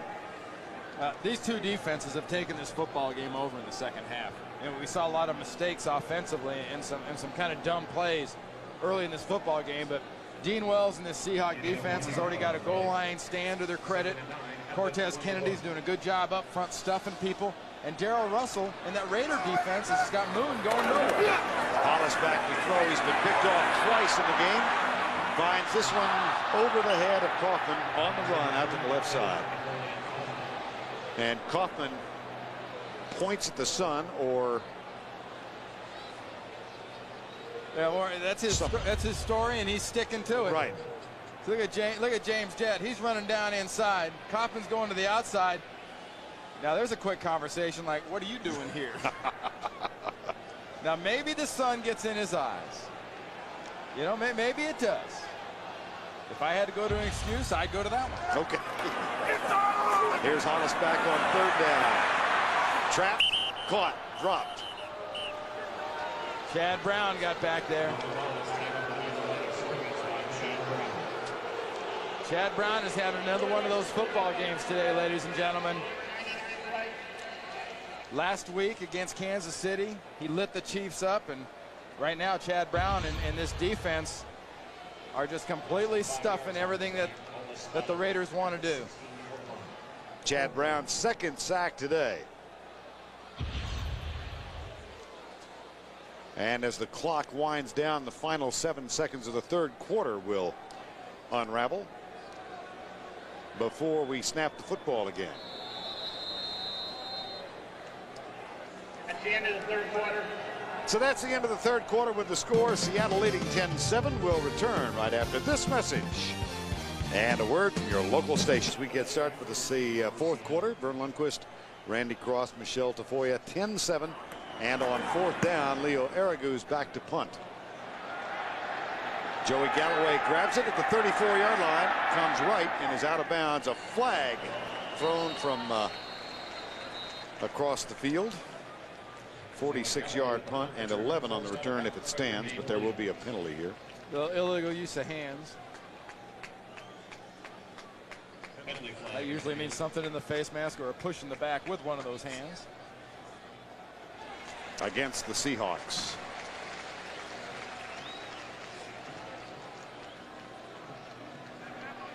Illegal block. Number 22 during the return. 10-yard penalty. That'll be a first down. Timeout.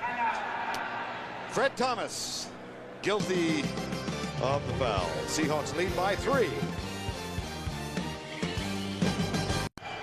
Seahawks hang on to a 3-point lead, 10-7. Vern Lundquist, Randy Cross.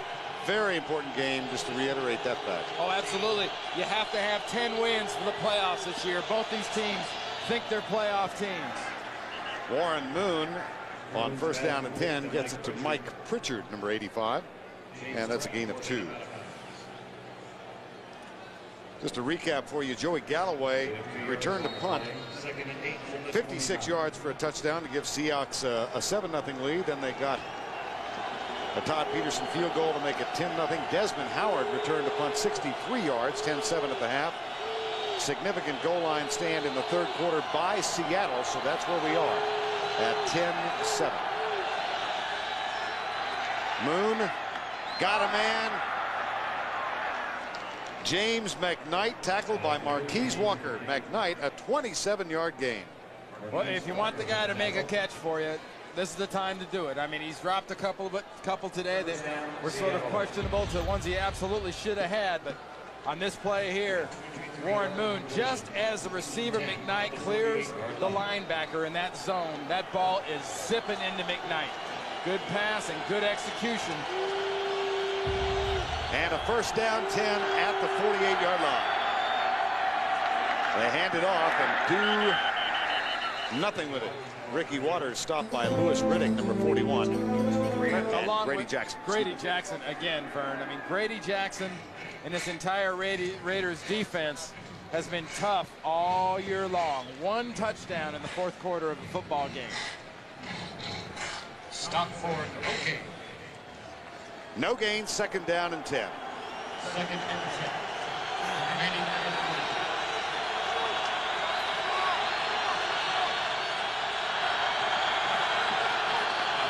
blitz. Moon, right side. McKnight, and again, you think he should have had that one.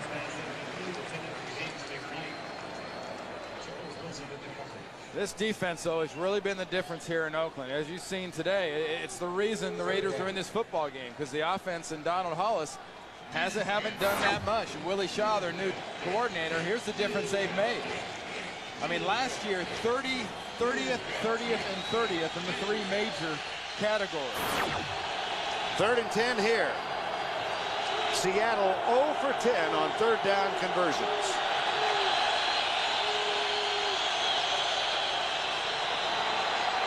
Moon has to scramble. And he finds the 320 pounds of Darrell Russell.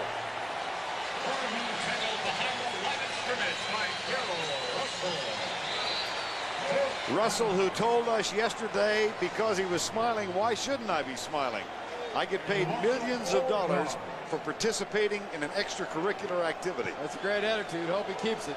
Tell you, his running buddy Grady Jackson did it again, though. Dropped off in the zone blitz and was right where Warren Moon wanted to dump that ball off to Christian Fourier. Here's the punt by Fiegels.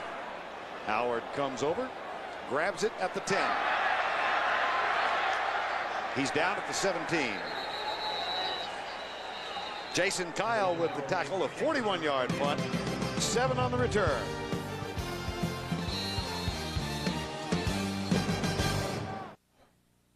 The NFL on CBS is sponsored by Chevrolet Trucks, the most dependable, longest-lasting trucks on the road. Budweiser. Now is the perfect time to enjoy a fresh, cold Beechwood-aged Budweiser. And by Energizer Advanced Formula. No battery lasts longer. Donald Hollis came on in relief of Jeff George in Arizona a month ago. Had a tough afternoon today. He threw a there where Dean Wells intercepts him. And then Sean Springs does a fabulous job of just anticipating where he wanted to go with the ball on that one. Here's Napoleon Kaufman on the handoff on first down. And he runs into Anthony Simmons. Number 51. This is a tough call for John Gruden. You know, what do? You've got a defense that is playing very well and very aggressive against you with your backup quarterback. How much of your playbook do you really open up at this point? Or do you get conservative and hope to be the last person to take advantage? I mean, just say, I won't make the mistake, maybe the other guy will. Hollis across the middle for Dudley, who is wide open. And Dudley fumbles the ball. He was down by contact at the 40-yard line. Oakland will retain possession. A gain of 20.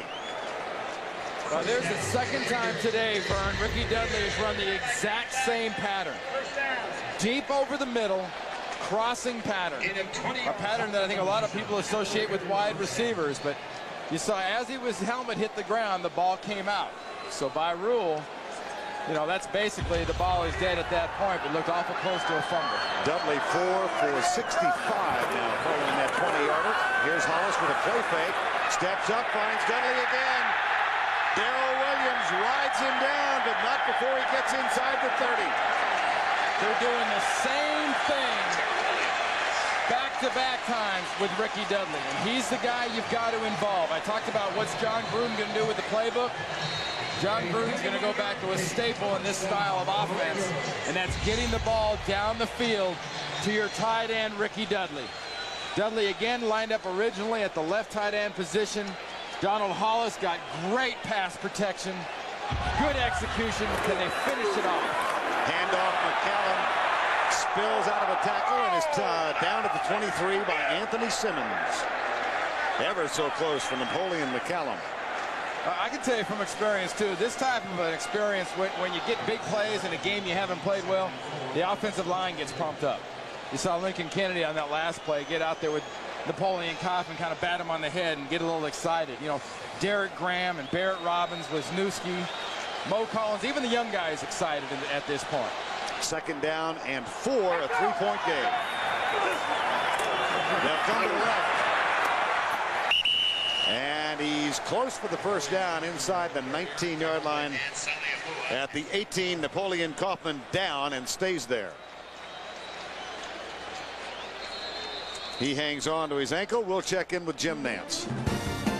All right, Vern, San Diego twice took tying field goals off the board to accept penalties, keep the drive going, and then Terrell Fletcher gives them the go-ahead score. Where early 4th quarter, you've got an injury there. Fletcher's in because Natron Means broke his foot in the 2nd quarter. Back to Vern and Randy. Napoleon McCallum limps off. And Harvey Williams on the field. Napoleon Kaufman just a little run to the left. You saw he got up, was twisting a little bit on that left ankle. See that ankle kind of roll over? Remember last week against Baltimore, he rolled over the same ankle on a run. Harvey Williams, right tackle, 10-yard line. Anthony Simmons, Chad Brown, an 8-yard gain. Remember I talked about that offensive line starts getting a little bit excited? Well, you know, skill players show their excitement by making big plays. Those big ugly fellas there up front, they show their excitement by taking it out on the guys in front of them. And Steve Wisniewski takes it out on the guy in front of him about as well as any guard in the NFL. 2nd and 2 at the 10. 9:25 to go. Williams. That'll be close for the 1st down. Williams, a ball carrier. Well, this is a spot right here where Greg McMackin, the defensive coordinator for the Seattle Seahawks, has to find another way. His defense in the 3rd quarter found a way to stop this Raiders offense. You know, they're talking playoffs. Raiders are talking playoffs. You think you're a playoff team? This is when either side has to take their shot right now to prove it. Dan Saliamua gets up limping after the last play, and we'll bring the chain on for a measurement. Well, Vern, Dan Saliamua came into this game with a little bit of a banged-up knee. He made the play on that last play, and kind of surprised he was in at all. We didn't anticipate seeing him too much as he leaves the field. He limps as he gets off the field at the 20.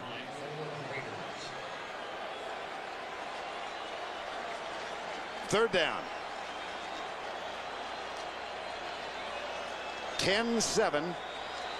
Seattle.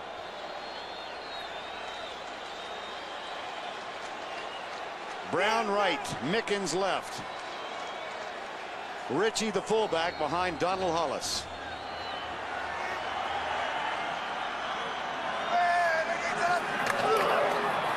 Harvey Williams, I don't know. Well, you remember earlier, backed up on the goal line, 4th down. Raiders go for it, and Seattle just stuffs the Raiders offensive line back into the backfield. Donald Hollis has nowhere to go with it. And that was the end of that threat. Now they're going to measure it on this one right now. And I don't know if John Gruden, if they don't get this, you bring Greg Davis out, you kick that field goal with 8.5 minutes to go, and you tie this football game.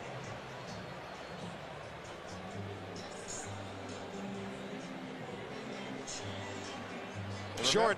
Remember, Greg Davis missed a 30-yarder earlier, pulled it left. That's got to go into the brain bank of John Gruden, because good snap, good hold, and Greg Davis yanked that one. However, John Gruden is going to go with Greg Davis again. And we got some confusion, substitution problem right now on the kicking team. Dudley comes back out. Leo Aragoose will hold. Adam True will snap it. from 26 and the tie. Greg Davis.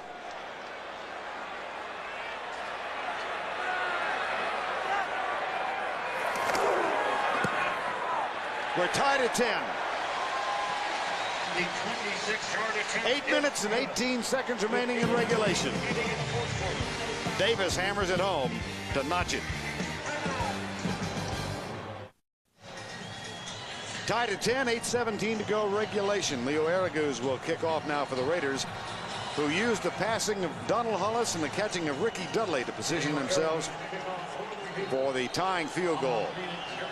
Kerry Joseph, Amon Green, the deep man now for the Seahawks. Amon Green, the rookie.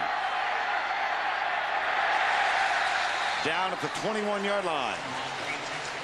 Anthony Pryor makes the tackle, number 25.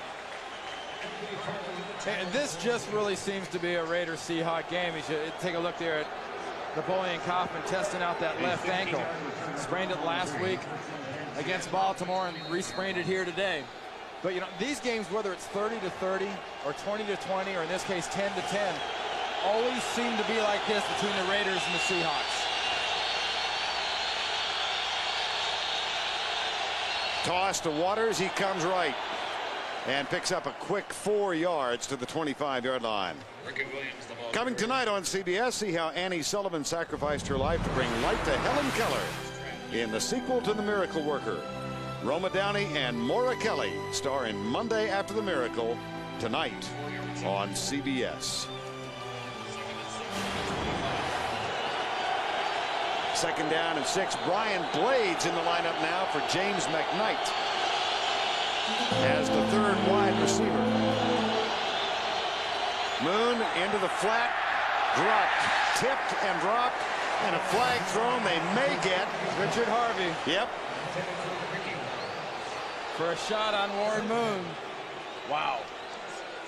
That is not using that stuff between those Raiders stickers on your helmet. Tom White, the referee. Personal foul. Roughing the passer. Number 52. Hit to the head. First down. But it's not like you're hidden in this situation. You're out there in front of God, country, and Gruden. That left arm came up there, and I don't think that was an intentional whack in the head. He was trying to block the pass. That's being overly protective. I'm sure John Gruden's going to point that out. He's doing that right now. Did. I believe so. Here's the toss to Waters, going left, in trouble, caught and dropped. Grady Jackson. Well, as I was giving the over-the-air version, John Gruden was giving the cable version, and here comes meat and potatoes again. Grady Jackson. We got Darrell Russell making plays, and Grady Jackson. Remember, here's defensive tackles that are used to having substitutions. This is a Raiders defense that's used 3 and 4 defensive tackles. These 2 young defensive tackles have played this whole ball game, and they've dominated from start to finish. 2nd and 14 in a tied game. Moon goes left. Incomplete. Mike Pritchard. But when the Seahawks look at their yardage at the end of this day, if they don't like the totals, they got no one but themselves to blame. You've had McKnight dropping balls. Pritchard should have had that one. Warren Moon at this point needs a friend, because right now he can sue a bunch of these receivers for lack of support.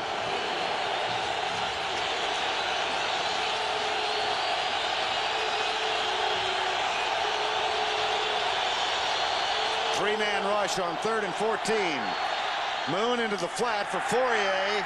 Seattle still has not converted a 3rd down play today. They're now 0 for 12. Flags late. Christian Fourier had his helmet off, and that's exactly what they're going to call. It's the Emmett and Dion helmet rule.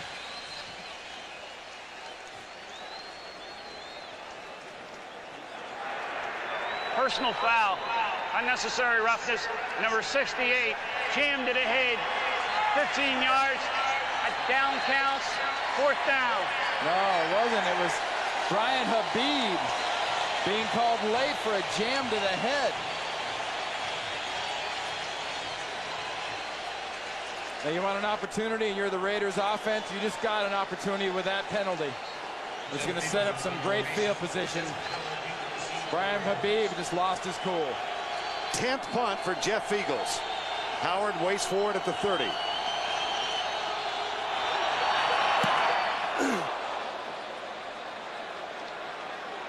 Howard has it at the 28. Flag is down back at the 39-yard line at the other end. By Steve Broussard, penalty flag in the field.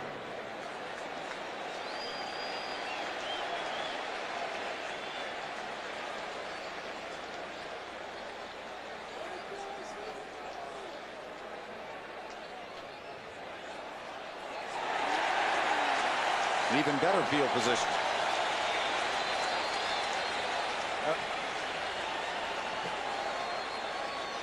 The Raiders had a slogan here about just win, baby. Whoever wins this one's just going to win ugly, baby. Personal foul, face mask, number 22, kicking team, 15-yard penalty, re-kick, 4th down.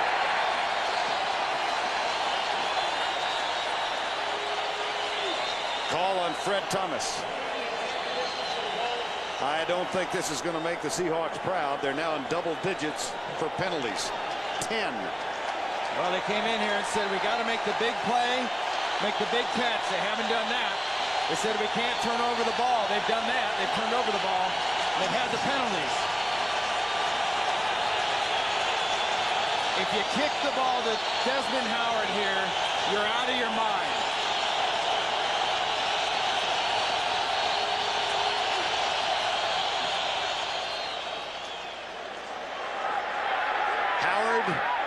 Backing up at the 27.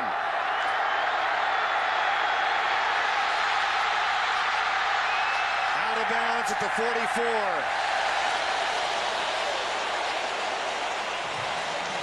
He had a 63-yard punt for a touchdown earlier. This one, he counterpunches 28 yards. The NFL on CBS is sponsored by IBM. Are you ready for e-business? And by Enterprise Rent-A-Car. Pick Enterprise. We'll pick you up. Fred Thomas is in. 5:56 to go in regulation. Tied at 10 after that punt return from Desmond Howard. Oakland at the 44. Donald Hollis hands it off to Harvey Williams. Slips, keeps his balance, picks up 4 to the 40-yard lines. Well, easily the biggest package and the biggest mistake and the biggest Seattle's had today has been Ricky Dudley. Deep over the middle, and let's see, shallow over the middle, and how about the big one here in the 4th quarter? Deep over the middle, setting up that last Raiders field goal. That's the guy you've got to stop right now if you're the Seattle defense. In the last 2 weeks, over 200 yards worth of catches. 2nd down and 6. Tim Brown in motion wide to the right. Blitz coming from Seattle. Hollis with good protection goes short for Derek Brown. And he's got a 1st down at the 30-yard line. Brown held without a catch all season. Has 3 today. That's a gain of 11 before Darrell Williams makes the tackle. Well, Brown's the guy that came out of Notre Dame as the big receiving tight end who couldn't block. Now he's known as the blocking tight end who's a questionable receiver, but not today. The big weapon, they've taken the big, deep weapons away in Jet and Brown. It's been the large weapons of Dudley and Brown that have hurt him. Brown in motion to the right side. That's Tim Brown. Harvey Williams bounces off a tackle, cuts left, and gets to the 25. Darrell Williams, Chad Brown make the tackle. When you're in a short game like this, where suddenly the field position becomes important, penalties and not tackling properly become critical. The penalties set up this field position for the Raiders, and not tackling properly is what kills this Seattle Seahawks defense here and gives up these extra yards to Harvey Williams. A lot of want to there. 2nd down and 6, game tied. Ritchie cocked to the right side. Harvey Williams, the deep back, gets the handoff. Gets a block from Ritchie. Gets another block from Dudley. Harvey Williams, touchdown.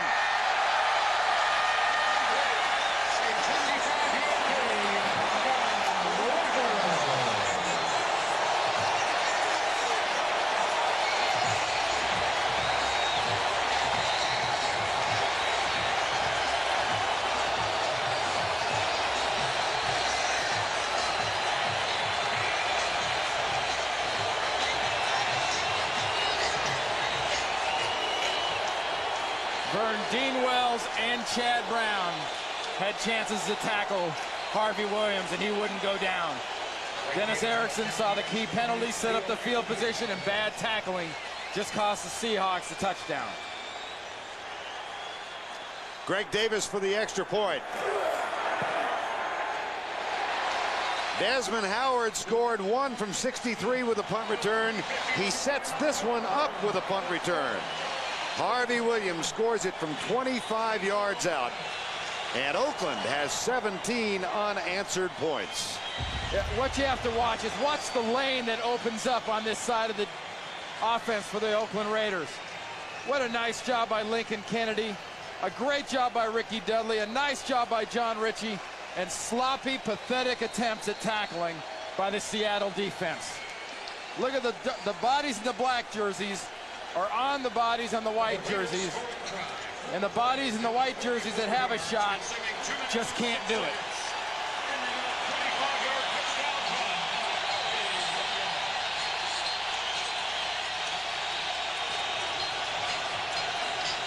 Well, Vernon, as bad as this football team has played over the last few years, you can tell from this crowd's reaction today, this group wants to love this football team. All they're looking for is a reason why. Had a string of 5 in a row ended last week, and they're on the verge of winning again today. 60 minutes coming up next, except on the West Coast, and it will be seen in its entirety. Leo Araguz to kick off. Well, it was 30 years ago this weekend that the New York Jets and the Oakland Raiders played in this facility. And somebody pulled the plug at NBC right about this time, and Heidi began to be shown. And the Raiders came back and won that game.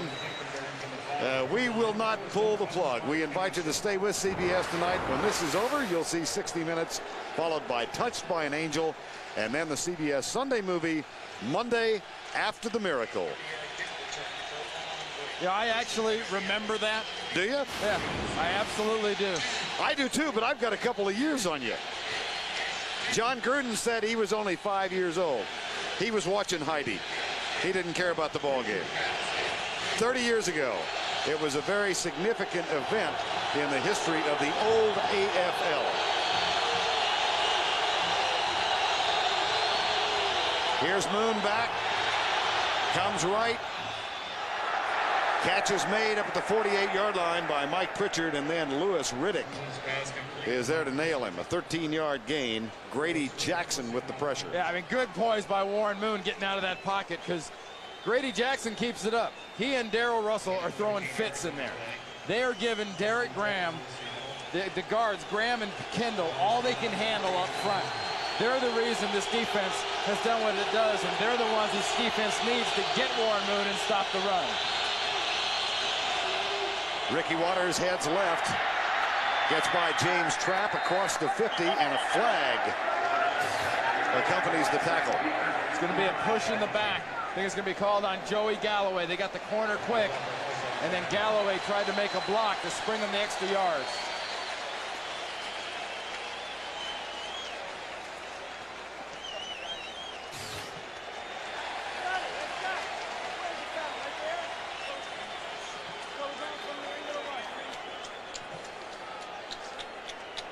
Illegal block, number 84, offense, 10-yard penalty.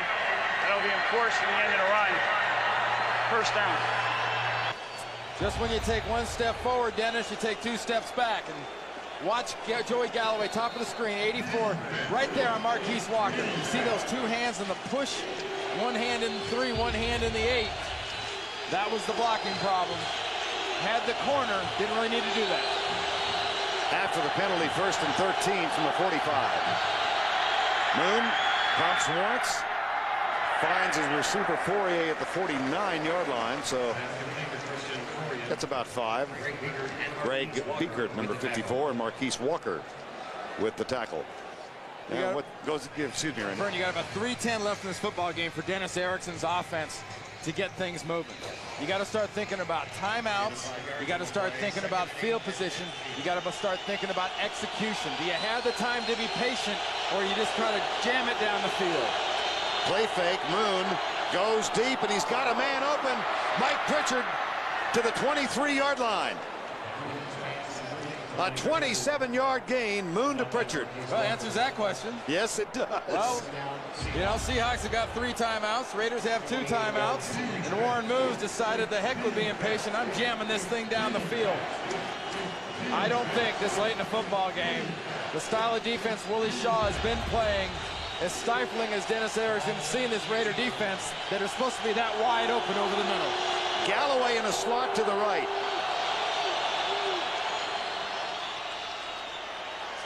No whistle. Why they stop? Everybody stopped. I mean, we're talking everybody, folks, not just the quarterback, Warren Moon, the receivers, the defensive backs. Watch what happens here. You see the receiver, everybody's going off the ball. All of a sudden, stop, timeout. You see that reaction going to the ground? That's how a 41-year-old quarterback stays healthy enough to become a 42-year-old quarterback this coming Wednesday. And somewhere in the crowd, somebody blew a whistle, and that's what Warren Moon heard, and that's what a lot of these players heard, which is why they stopped their play. This Raider crowd is deafening. If you're the Seattle offense, you're in trouble, especially as you get closer to the end zone where these fans are relentless. Back to Vern and Randy. And after that, it's 2nd and 13. And that will go as the 5th sack of Moon today. Here's Moon back. Right side almost picked off by Biekert. Joey Galloway, the intended receiver. And Galloway had the big punt return, but hasn't been that much of a factor receiving the ball. Warren Moon got great protection. This would officially be known as trying to sort of jam something in there, because Joey Galloway, even if he'd have laid out, I don't know if he'd have been able to touch that. Check the Seahawks conversion rate.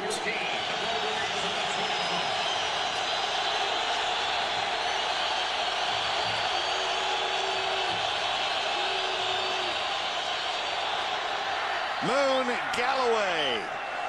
That will be close. I think it's going to be just short.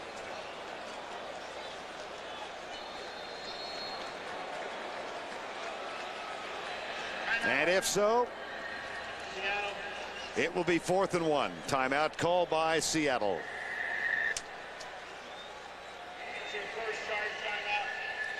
Next Saturday on the CBS Sports Spectacular, take a look back at one of the most colorful and illustrious traditions of all of college sports.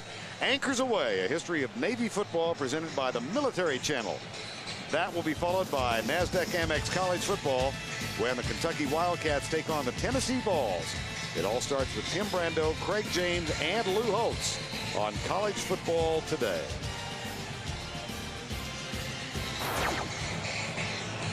Fourth and 1.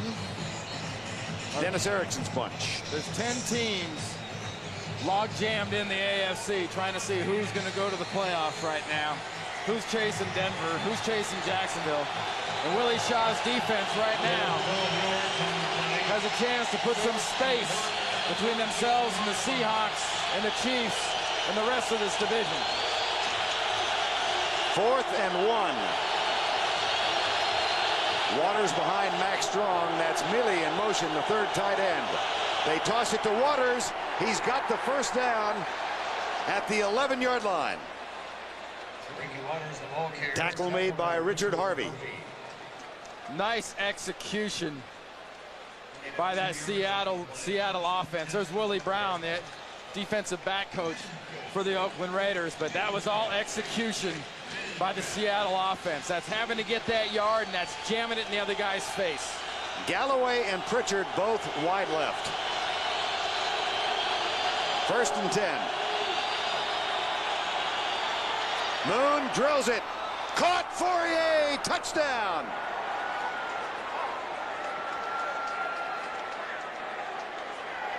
He's working against Louis Riddick, Vern. He catches the touchdown in front of Louis Riddick. Remember, Riddick is in for Anthony Newman. Went out earlier in this football game. Look at the patience of Warren Moon waiting for his tight end Fourier to clear. Newman's falling, can't rip it out, and then Fourier manages to fall forward into the end zone. That is huge, but you know what? Are you really surprised Warren Moon was able to get this football team on a drive like that? That's this quarterback. Todd Peterson for the tie. Oh boy, just inside the left upright. Point after is good. And Dennis Erickson trying to show a little more emotion in recent weeks. Has decided not to leap. A lot of being a playoff team is having the want to at this time of the year. November is moving time. You know, you talk about Masters, Vern, you work the Masters in golf. Saturday's moving day. Right. November is moving time for a football team. Now's the time of the year you prove what kind of a football team you are. And when you look at Warren Moon, the quarterback of the Seattle Seahawks, you don't have to look any further to find out what kind of a team these Seahawks are than their quarterback. One more look at the TD. Moon, Christian Fourier in front of Louis Riddick, and we are tied at 17. I can't tell you the last game we've done, Vern, that you've had this many big plays, important plays made by the tight end. Talked about Ricky Dudley last week, had 100 yards receiving, 105, only being the second tight end, and 98 to have over 100 yards receiving. Between he and Fourier, some critical grabs today.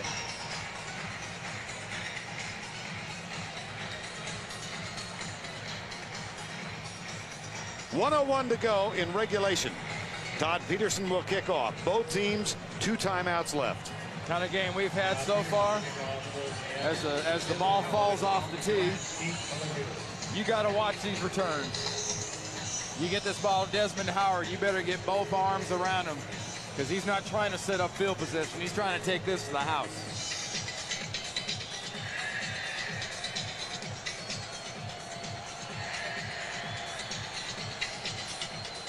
And it falls off the tee again. It's not the wind. It's got to be an uneven. You know, why don't they have tees? How are you supposed to put the ball stick in a hole in a bunch of plastic? What happened to the little legs in the back of the, you know, a real tee? That's not a tee. From the 50s, right? That's not. That's Sure. That's finding a use for door stops. Happy days. Leather helmets and such. Heidi. Peterson. And Desmond Howard to return it for the Raiders from the 7. Desmond Howard out to the 26-yard line. Tackle made by Robert Wilson. Well, the Denver Broncos sitting back getting ready for Kansas City. Kansas City struggling, of course. Denver leading the AFC West with a 9-0 mark. Oakland 6-3 coming into today. Seattle 5-4. All those teams Randy mentioned fighting really for wild card position, barring a complete collapse in the Rocky Mountains. Here's Hollis, short to John Ritchie. Flag is down. Would be an 11-yard gain and a first down if it stands. But as we said, there is a flag. That is not exactly shocking news in this game.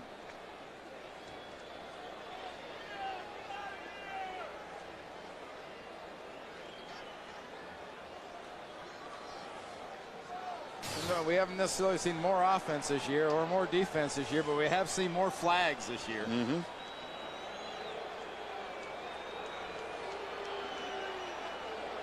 Kind of makes you wonder if the guy can remember why he threw it.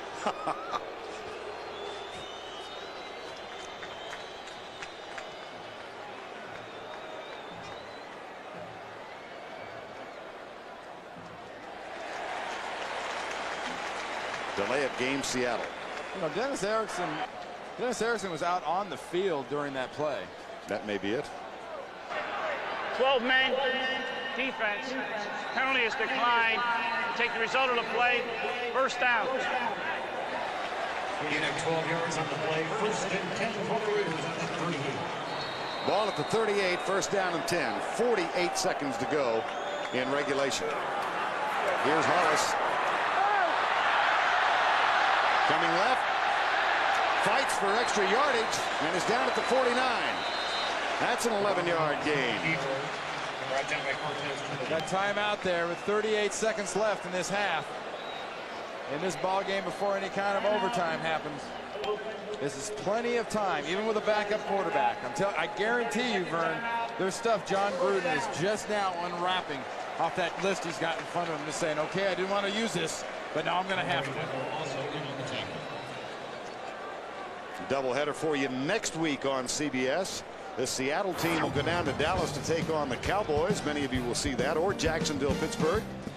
And then the second game of our doubleheader, the Raiders go into Mile High to take on the Broncos, and Kansas City comes out west to take on San Diego. Doubleheader next Sunday, the NFL on CBS. Greg Davis hoping he gets a chance to break the tie. Has been 1 of 1 today, 1 of 2. He missed from 30. His career long 55 yards. Backs are split. Here comes the blitz. Hollis has it tipped behind the line, and there's a flag. Personal foul, shot to the head. Fred Thomas, number 22, on the blitz. Man, oh man. Personal foul. Roughing the passer. Number 22, defense. Hit to the head. 15 yards. First down. Here comes Fred Thomas, 22.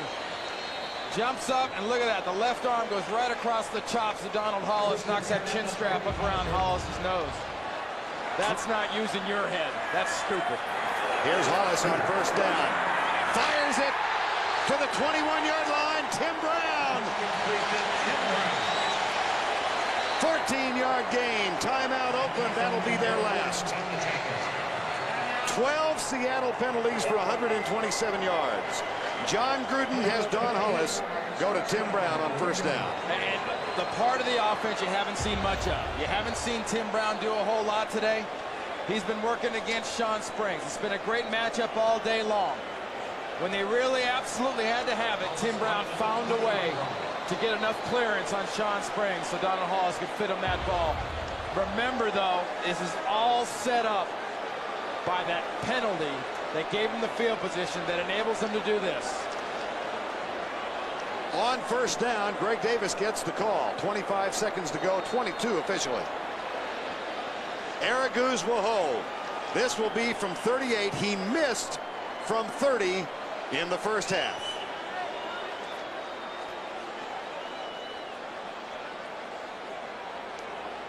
This was in the first half of play from 30 yards away, wide left.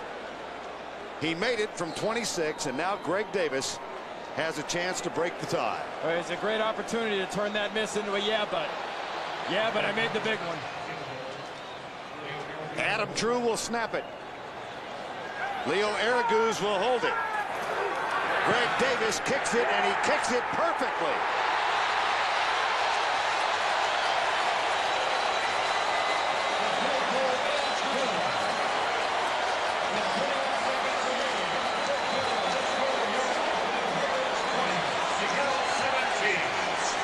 If this score stands, it will be a long, long night for Fred Thomas of the Seattle Seahawks.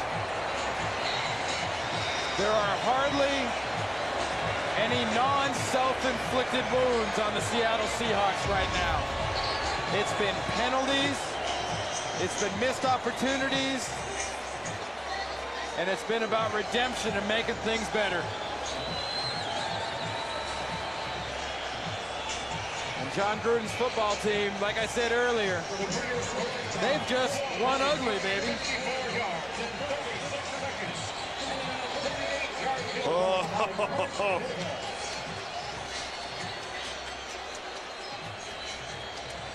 Warren Moon watches the field goal attempt. Those of you that might think that's not much of a shot, and those of you might think, well, gee, that's no reaction.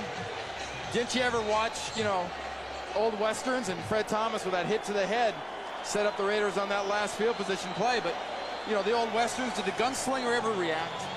And that's what a quarterback in the NFL's got to be, is an old-style gunslinger. And Warren Moon is an old-style gunslinger who's got 21 seconds and 1 timeout at his disposal. Well, we're close to Veterans Day, and a little salute from Greg Davis across the way. Araguz will kick off. Don't forget 60 Minutes coming up in its entirety, as well as the remainder of the Sunday night schedule on CBS. Amon Green. Flag is down. 2 flags are down, and Green is down at the 31. We got officials who are going to need rotator cuff surgery after this game.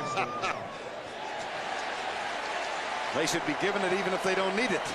And the main candidate's been Dennis Harrison's Seahawks. 83, holding during the return, 10-yard penalty, first down. And this is when life as a coach is miserable. You work all week long getting your football team ready to play, and they just get vapor locked. The brain cramps and they make stupid mistakes. This is a situation where the blame will go to the coach, but the blame belongs on the players. This is a terrible performance by these players that made dumb mistakes by Seattle. That's going to cost them this football game if Warren Moon can't pull out a miracle here. 13 penalties against the Seahawks. They have 2 timeouts left, 14 seconds, and they operate from their own 15.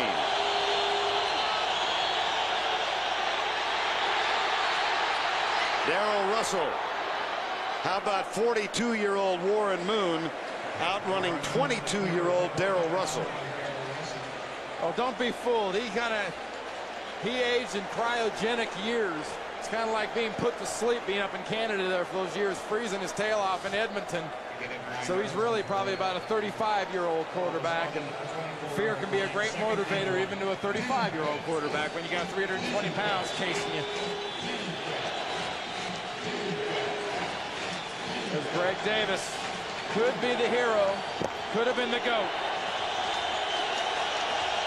6 to go. Motion right side. The 14th penalty against the Seahawks. Howard Ballard, the veteran.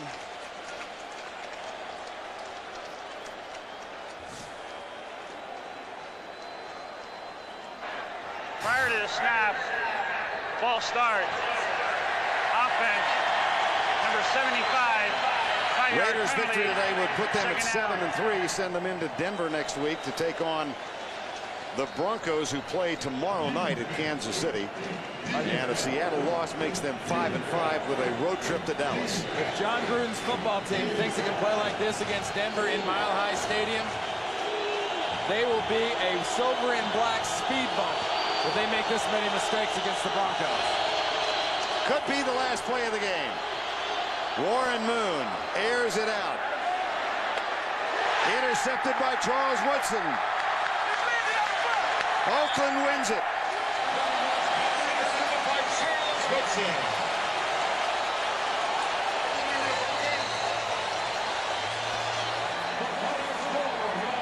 This is a football game. The Raiders have to be proud about the fact that they found a way to win, and mad about the fact of how they did it.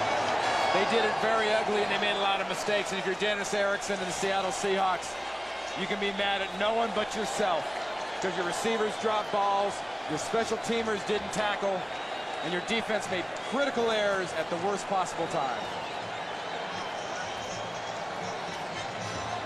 Final score 20-17. John Gruden may think tonight he's as old as Warren Moon.